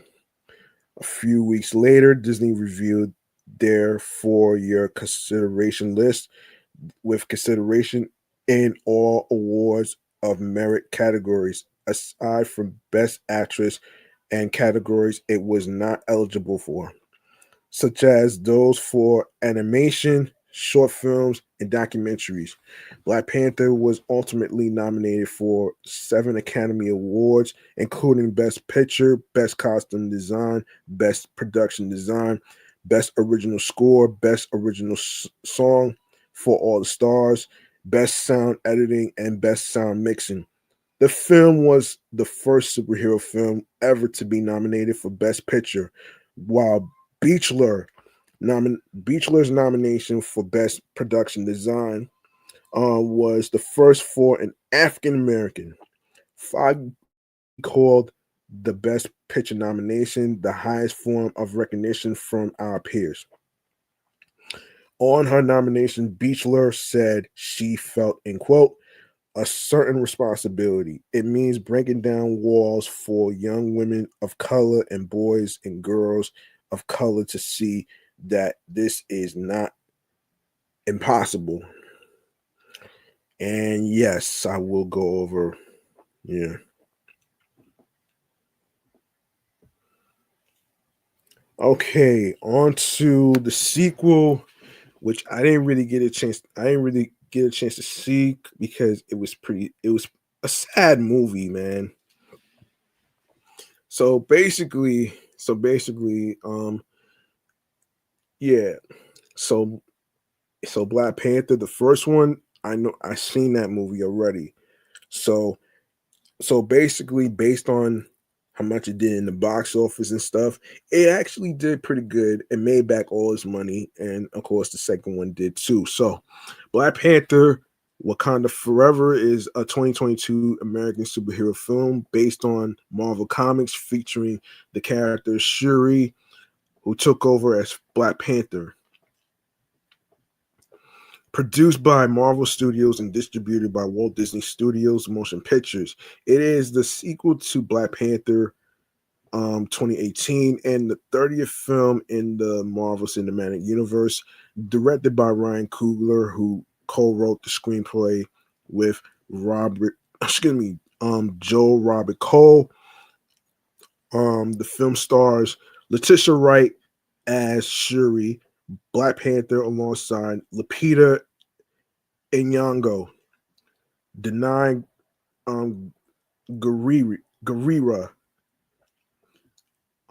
Winston Duke, Florence Kasumba, Dominique Thorne, Michaela Coe, Mabel Cadena, Tanach Herta, Huerta, however you pronounce Tanach Huerta Mejia, Martin Freeman, and Julia Louis Dreyfus, and Angela Bassett. In the film, the leaders of Wakanda fight to protect their nation in the wake of King T'Challa's death. And of course, its budget, the film's the film's budget was between 200 to $250 million. Now, Now, so ideas for a for a sequel began after the release of Black Panther in February 2018.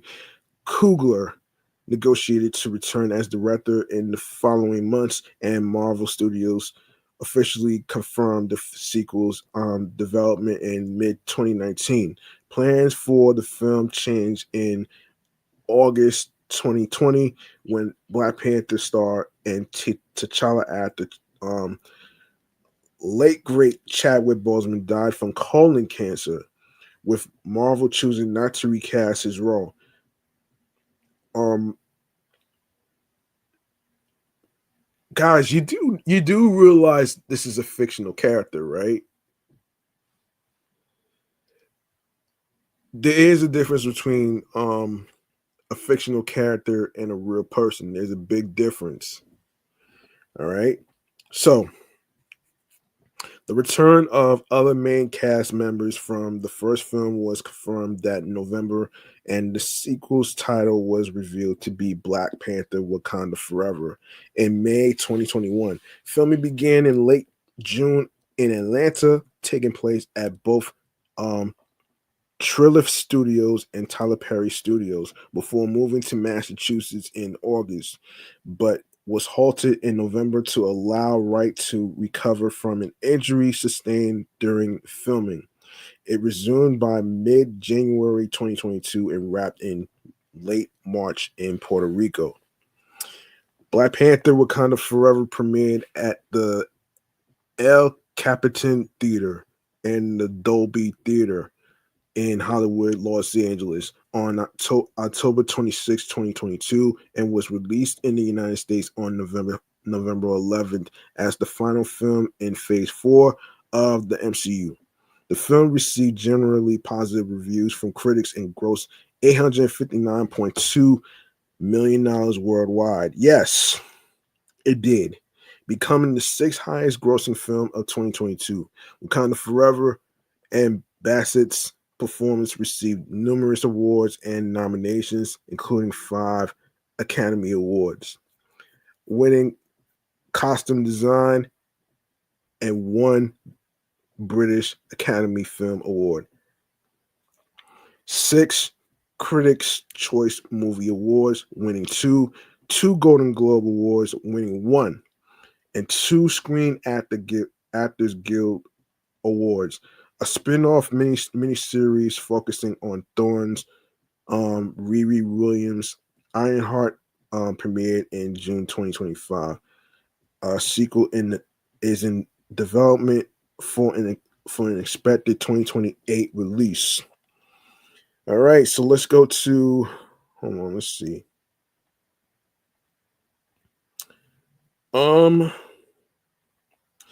Wait, it's gotta be more. All right, let's go to marketing. I didn't even get a chance to go to marketing. All right, let's go to marketing.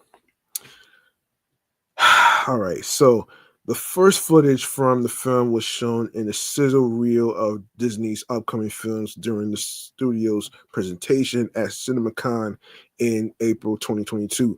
Foggy Coogler and the cast promoted the film at the 2022 San Diego Comic-Con alongside a live performance from singer Baba Mayal. Um, Tama player Masamba Diop, and other African drummers and dancers, and the debut of the teaser trailer on July 23rd, 2022. It featured a cover of Bob Marley's No Woman, No Cry that transitions into Kendrick Lamar's All Right in 2015. Both Leah Simpson and Giovanna um, Gelhoran of People called the footage powerful, while Sandra Gonzalez of CNN felt the teaser commemorated Boseman's performance and wrote, amid the grief that permeates the preview, there's hope, the birth of new life, literally, and a glimpse at the future with a clawed sneak peek of a new suited hero. Writing for IndieWire, Christian Zilko also felt the teaser commemorated Boseman's performance, while also opining that this presented a daunting challenge for Marvel Studios for Black Panther's future due to Boseman being regarded as one of the cornerstones of the MCU moving forward, and the studio not recasting his role. Variety's Carson Burton and J. Kim Murphy felt the teaser focused on who would take on the mantle of Black Panther, noting the presence of a mysterious figure at the end of the trailer.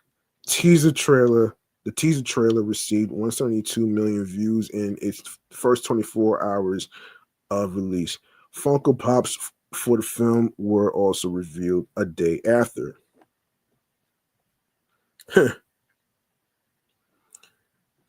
The film was included in a sizzle reel shown ahead of screenings during National Cinema Day that highlighted upcoming films from various studios. Coogler, Wright, Duke, Bassett, and Mejia promoted the film at the 2022 D23 Expo with exclusive footage, which Aaron Couch from The Hollywood Reporter described as a gripping sequence. An official trailer was released on October 3rd, 2022. EJ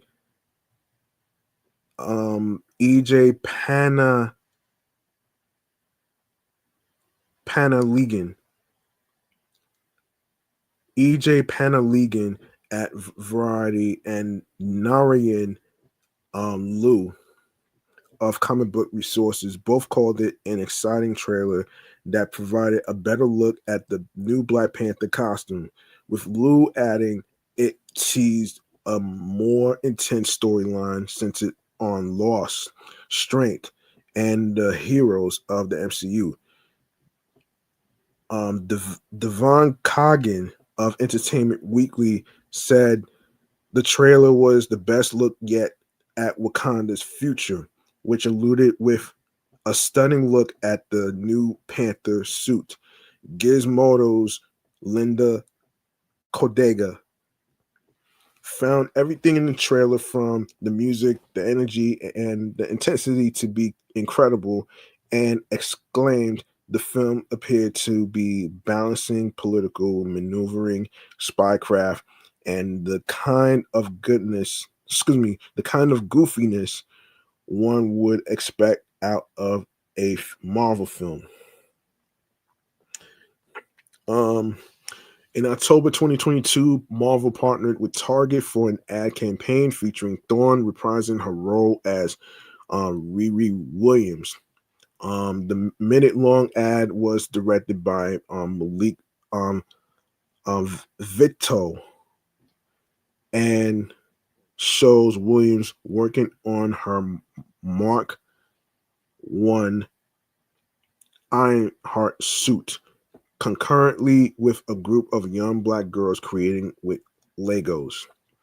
Williams sees one of the girls at Target who gives her inspiration for her suit's power source.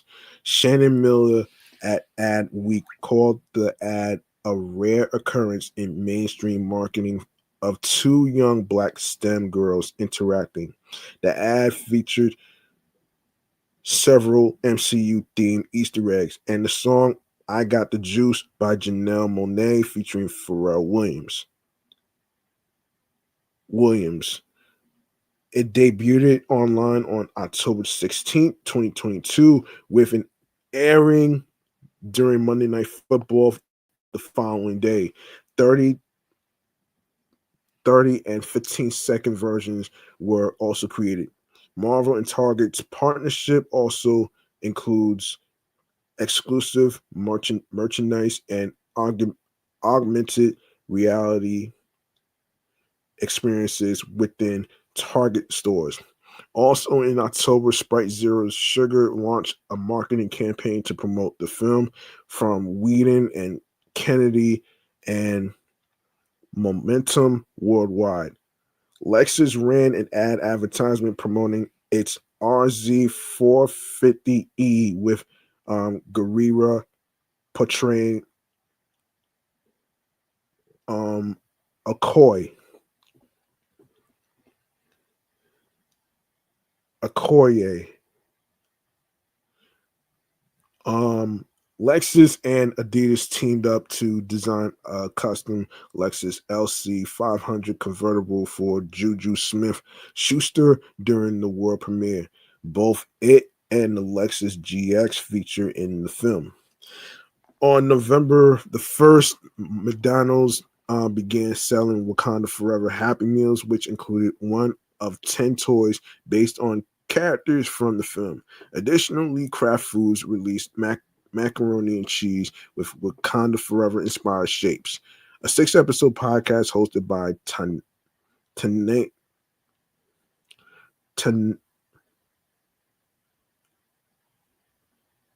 Ta-Nehisi Coates, titled Wakanda Forever, the official Black Panther podcast, features interviews with the cast and crew discussing the making of the film. The first episode premiered on November 3rd, 2022, and the subsequent episodes will be released weekly beginning January 2023. 3 episodes of the series Marvel Studios Legends were released on November 4th, 2022, exploring T'Challa, Shuri, and the Dora Milaje using footage from their previous MCU appearances, while a 2020 TV special entitled Black Panther in Search of Wakanda, hosted by Robin Roberts and featuring interviews with the film's cast, was aired on ABC. To celebrate the launch of Adidas Wakanda Forever collection, Culti Design Research, Adidas School for experiential education in design and carbon partnered to design a custom Lexus RX 500H F Sport inspired by the film. Advertisers paid more than $100 million for the promotional campaign of Wakanda Forever, according to Deadline Hollywood. Hmm.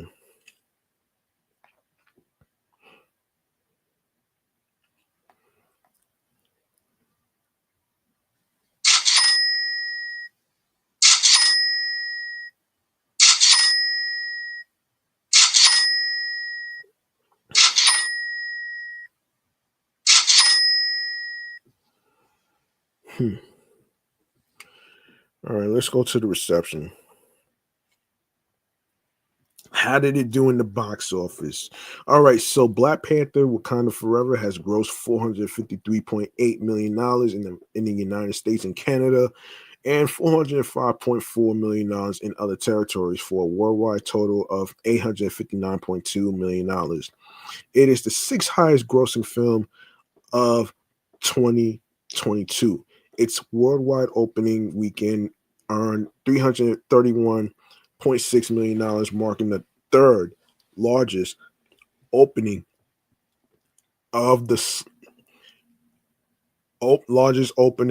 the Slamdemic era, behind Spider-Man No Way Home, $601 million, and Doctor Strange in the Multiverse of Madness, $452 million.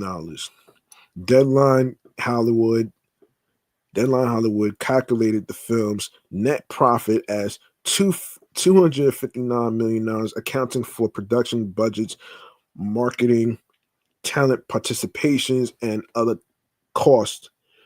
Box office grosses and home media revenues placed it 5th on their list of 2022's most valuable blockbusters.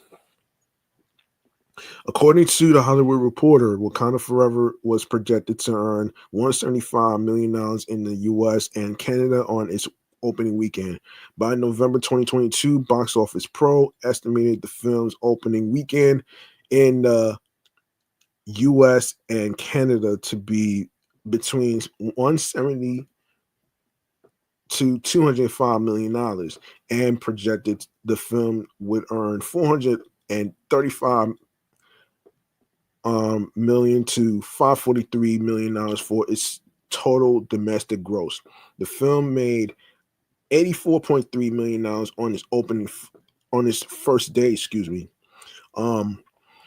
which included $28 million from Thursday night previews. Its opening weekend earned $181.3 million, becoming the top film of the weekend. This marked the largest November opening weekend ever, surpassing the Hunger Games Catching Fire, which made $158.1 million, and the third biggest opening for a film during the Slandemic era, behind No Way Home, which made $260 million, and the Multiverse of Madness, which made $187 million. Wakanda Forever remained the top film in its sophomore weekend, grossing over $66.5 million, representing a drop of 63%. The following weekend, the film remained atop the box office, grossing $45.6 million, which is a decline of 31%. Its gross over the 5-day Thanksgiving weekend was $63.8 million. The film remained atop the chart for its fourth and fifth weekend, earning $17.5 million and $11.2 million respectively. In its sixth weekend, Wakanda Forever earned $5.3 million and was displaced by Avatar: The Way of Water. It is the third highest grossing film of 2022 in the region, behind Top Gun Maverick and The Way of Water. Outside of the US and Canada, the film grossed $150.3 million from 50 markets in its first weekend. It had the biggest opening ever for a film in Nigeria, as well as the second largest for a film released in 2022 in France and South Africa. Disney Africa reported that the film set an all-time box office record in West Africa and accumulated the biggest opening in 2022 in East Africa, as well as the second highest box office gross ever in Southern Africa. The five highest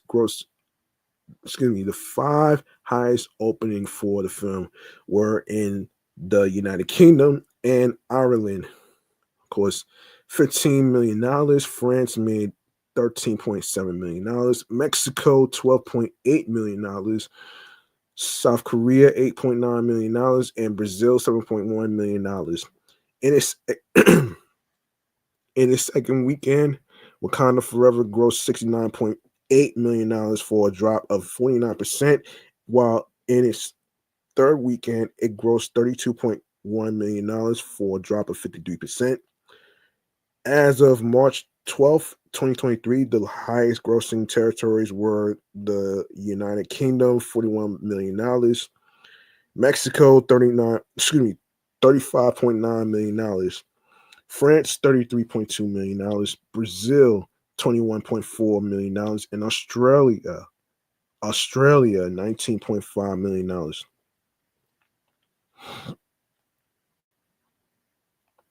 Okay.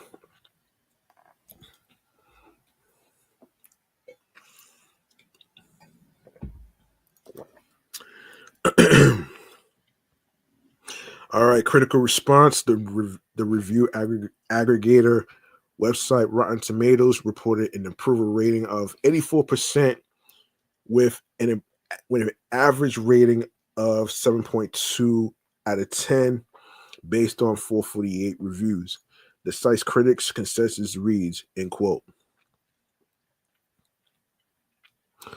a poignant tribute that satisfying moves the franchise forward. The Black Panther Wakanda Forever marks an ambitious and emotionally rewarding triumph for the MCU. On Metacritic, the film has a weighted average score of 67 out of 100, based on 62 critics, indicating generally favorable reviews. Audiences polled by CinemaScore gave the film an average grade of A on an A plus to F scale, while Post-Track reported audience members gave the film an overall positive score of 93%, with 85% saying that they would definitely recommend it. Campbell at Empire gave the film 4 out of 5 stars, stating that the film stands out from a somewhat formulaic era of Marvel movies, held together by its compelling sense of place and by acting as a passionate eulogy for the late great Chadwick Boseman, and feeling that it was imaginative and grounded, which makes the tilt to the usual CG dominated spectacle a little jarring. Campbell lauded the audiences of Wright, Duke, Bassett, and Coel, Cole, Coels, and described Mejia's character as a highlight, an imaginative adaptation of the veteran comics character, one who here speaks truth with convincing venom. Tom Tom Jorg um Tom Jorgensen at IGN gave the film 7 out of 10, stating that it was an effective emotional farewell to T'Challa, a meditation on forging one's own future out of a painful past, but with a plot that has to introduce an entirely new nation and pave the way for a new wave of Marvel stories. It does struggle under the weight of all that expectation. Um, Jorgensen lauded Bassett and Mejia's performances, but he felt that Tylokin had not been established quite as gracefully, and the film's third act had pushed its luck too far, with a poorly conceived and logically baffling tactical choice. Let's see. Owen Gleiberman of Variety wrote, in quote, the movie doesn't have the classic comic book power of Black Panther, and it's easily 20 minutes long, yet Wakanda Forever has a slow burn emotional suspense.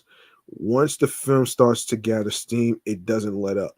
Similarly, Michael Phillips of the Chicago Tribune felt Wakanda Forever is not special like the first movie. The quality of the storytelling and especially the action sequences grows less effective as the film proceeds. Nevertheless, he singled out that every actor on screen here is marvelous, even when the script and effects-driven spectacle settles for the wrong kind of more. Peter Travers of ABC News commended the performances from Bassett, Wright, and Thorne, but wrote the film's runtime feels long with dragged out battle scenes, excessive computer effects, and way too much franchise building. The BBC's Nicholas Barber said that the sequel struggled due to the loss of Boseman, but commended the visual effects and Bassett, Wright, and Lupita Nyong'o's acting. Excuse me. Um, David Rooney of the Hollywood Reporter felt that even if the length feels overextended, Kugler and his editors deserve credit for allowing breathing space between the action scenes for character and relationship development. With Ludwig um, Göransson's African inflected score enhancing both those quieter moments and the big smackdowns. It's impossible for Wakanda Forever to match the breakthrough impact of its predecessor. But in terms of continuing the saga while paving the way for future installments, it's amply satisfying. Anne Hornaday of the Washington Post wrote in quote, Wakanda Forever winds up feeling hopelessly stalled, covering up an inability to move on by resorting to repetitive, overfamiliar action sequences, um, mod, modeling, modeling emotional beats, and an uninvolving, occasionally incoherent story. James um, James Berardinelli of Real Views gave the film 2 out of 4, criticizing the film's runtime and world-building subplots. He further wrote that the sequel is not so much a bad movie as it is disappointing and frustrating. There are some strong moments, both in terms of character development, primarily for Shuri, who has the deepest and most compelling arc and action. The car chase is perfection. Um, the car chase is perfunctory.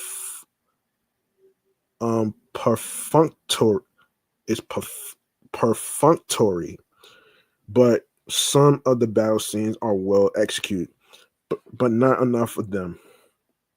There are no rousing moments designed to elicit a mass cheer from the audience.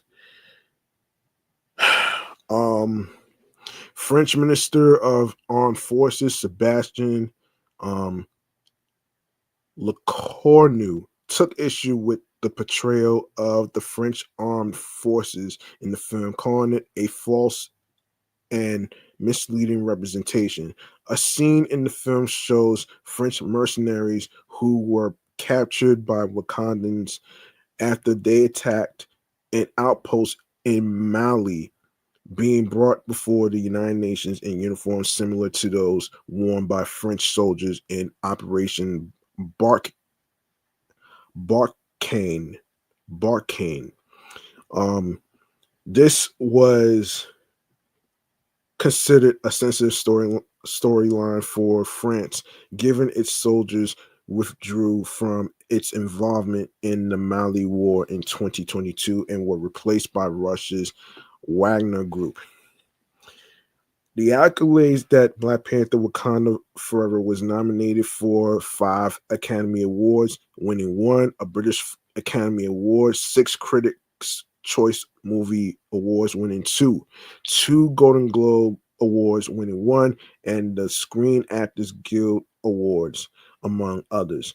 Bassett became the first actress to win a major acting award for her role in a Marvel film. In addition, with Bassett's nomination for Best Supporting Actress at the 95th Academy Awards, Wakanda Forever became the first Marvel film to be nominated for an Academy Award in an acting category.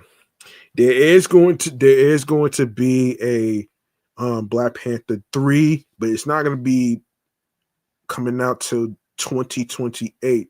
So there's no release date for it. So we just have to wait and see what happens. All right. All right. So overall, yeah, although I didn't see the sequel to the movie, but it is it is it is interesting to know that regardless of what the film critics say, whether it's negative or not, I'm pretty sure I'm pretty sure that I'm pretty sure they probably saw the movie, but they probably didn't really, because you're not gonna get. You're not. Listen, let me just say this though. Um, Let me just say this though, man. I mean, look, certain movies are not everybody's cup of tea. The same way not everybody's cup of tea is, you know, because not everybody's cup of tea is Five Nights at Freddy's, the first one and the second one. Not everybody's gonna like it. I mean, come on, let's be for real. Let's be for real though, man. I mean, um, I just I just want to oh man, this is this is interesting. Anyway, anyway, this is interesting. Hmm.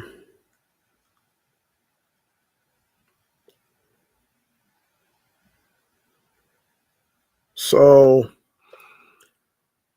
there's a new series by Amazon Prime in regards to Tomb Raider.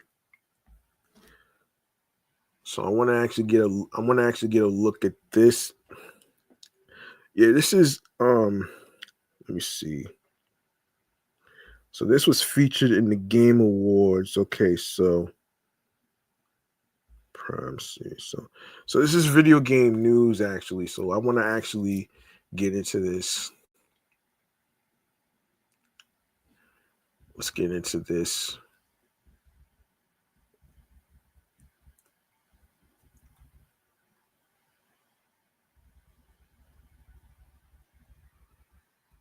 Oh wait. All right. Let's get into this right here in the video games chamber. That'll be the last segment of the night. So let's do this.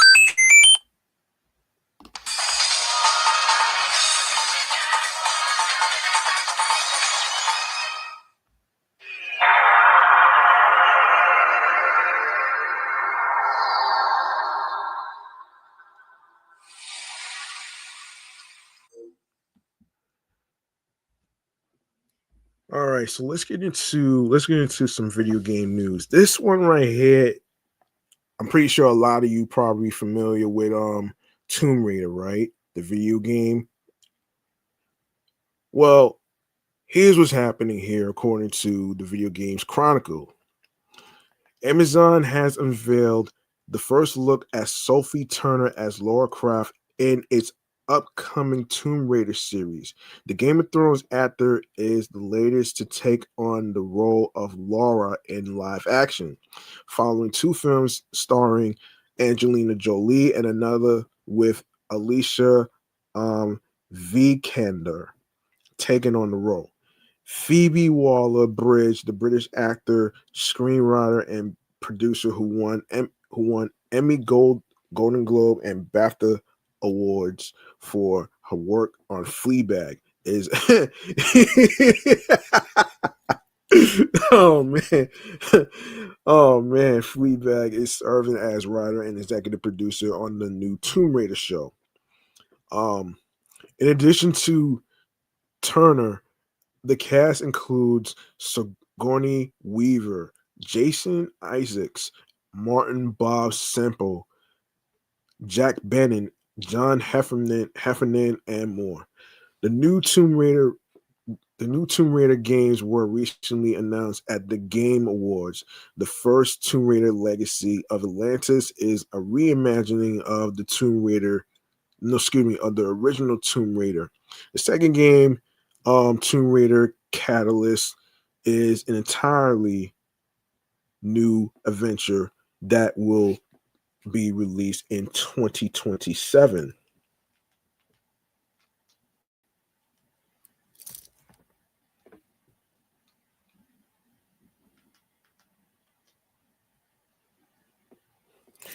Yes, released in 2027, and we'll see Laura exploring northern India. Speaking to the press, including VGC, following the announcement, Crystal Dynamics boss Scott Amos spoke about how the games and Amazon series could potentially connect. We will say that certainly our Amazon partners have been tremendous. From the beginning, they've gotten the idea of this vision we have for this cross media franchise across both the live action things during the series and the two games that we're making right now. We're not here to talk about any details or anything else in the future about the TV series until later on. But certainly it's a good opportunity. It's a great opportunity for us to have all these things going together and having so many things in development for Tomb Raider. The fans benefit from all of it. All right, let's see.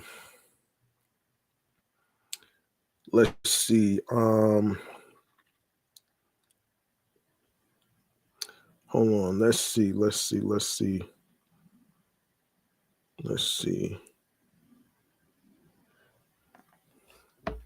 me see what's happening. All right. I think I'm gonna end it right here, man.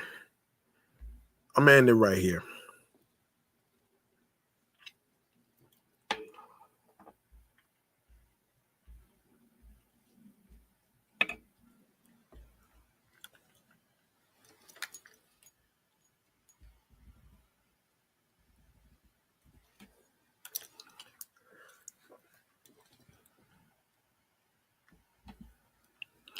All right, I'm gonna end it right here with this last segment right here, which is stream choices on the go. All right, here we go.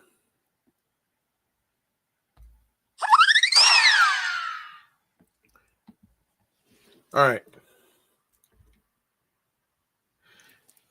All right, make sure you follow Meticulous Vibe Juice Podcast on Facebook alongside with Bluesky Social, Threads, and Instagram, followed by my other podcast shows that I do, which is my sports edition show, Excellent, Fun, Vibrant Talks podcast, alongside with my comedy, Off the Meat Rack Chains, New York Avenue podcast. And you can also follow your host with the most G Money Stacks 555 in Queens, New York. And I will gladly go over where you can actually listen to the episodes. I will gladly go over where you can listen to the episodes and stuff. So if you go to the link in bio where it says Linktree / Meticulous Vibe Juice Podcast 5, you're going to see a whole list of all your streaming platforms and podcast feed links. That's going to be in the link in bio description. All right, so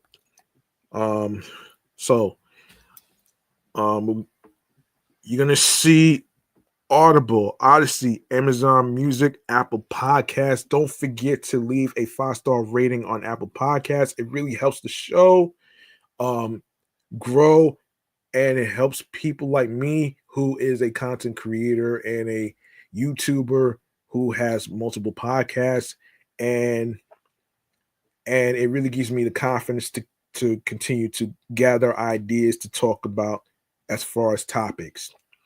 All right, so you can also listen on Castbox FM, Deezer, Listen Notes, Moon FM Podcast, Overhaul FM Podcast, Pandora, Player FM, Pocket Cast, Podo Polo, Podorama, Podcast Index, Podcast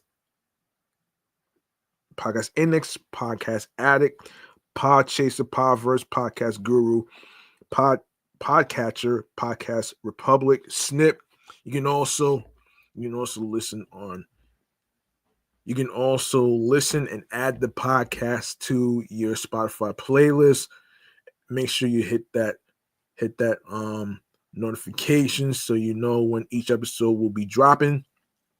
And also, you can also listen on Spotify for creators, followed by TuneIn Radio, Fountain, Good Pods, iHeartRadio, the number one app where you can listen to your favorite music artists, such as rappers, R&B singers, rock and roll artists, and any other music genres that you could think of. And of course, your favorite radio stations on the AM and FM stations. And of course, you can listen to the podcast episodes for free. You don't need a credit card or debit card to download iHeartRadio. All you need to do is download iHeartRadio onto your phones, such as your iPhones, Android phones, iPads, Android tablets, and of course, laptops includes Apple, Mac, and Dell laptop models with Windows 10 and Windows 11. All right. Also,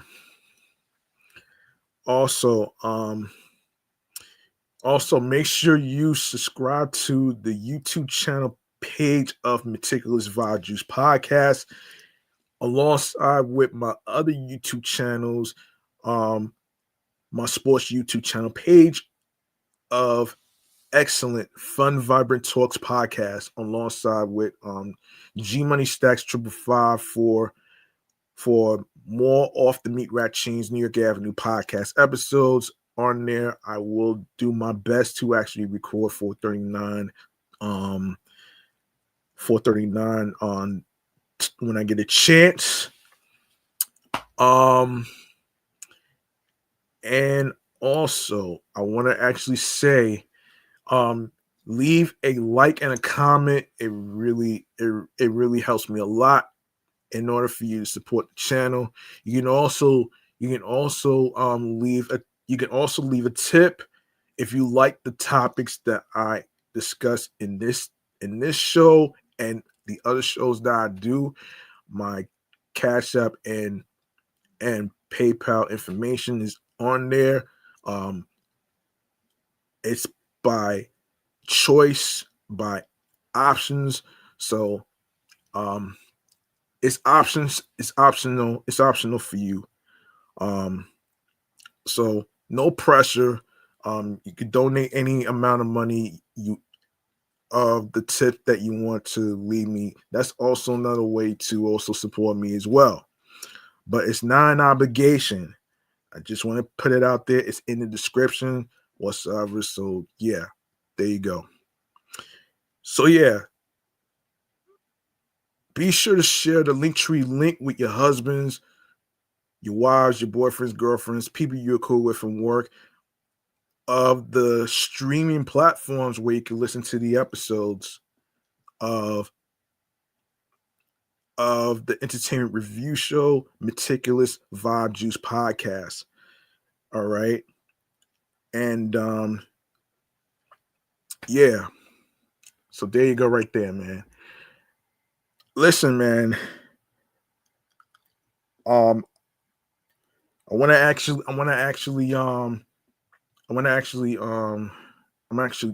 going to sign off right now. So that's going to do it for me. Let me just take a look at one particular comment. What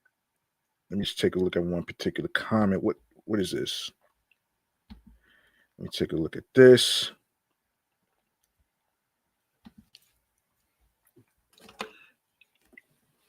Let me take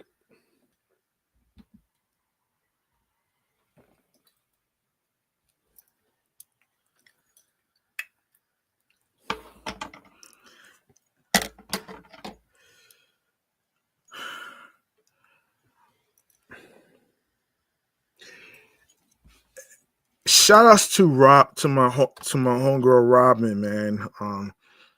She says hi. She says hi. Appreciate you. Um. So yeah. There you go, right there. Listen, that's gonna do it for me, man. I'm out to be out of here. Appreciate every single one of you. Um, I appreciate every single one of you. Thank you for taking the time to listen to me and hear me out on the two films that I just talked about, and of course some music concerts that I just mentioned. In case you didn't know, there's some music artists that's going on tour on different dates. If you didn't know, you can go to usatoday.com slash I do have it actually. Let me just I do have it actually. So let me just put it out there. It is so you go to usatoday.com slash let me see. Hang on one second. Yes, usa.com slash let me just look this up real quick actually. Yes, usa.com slash story slash entertainment music slash 2026 um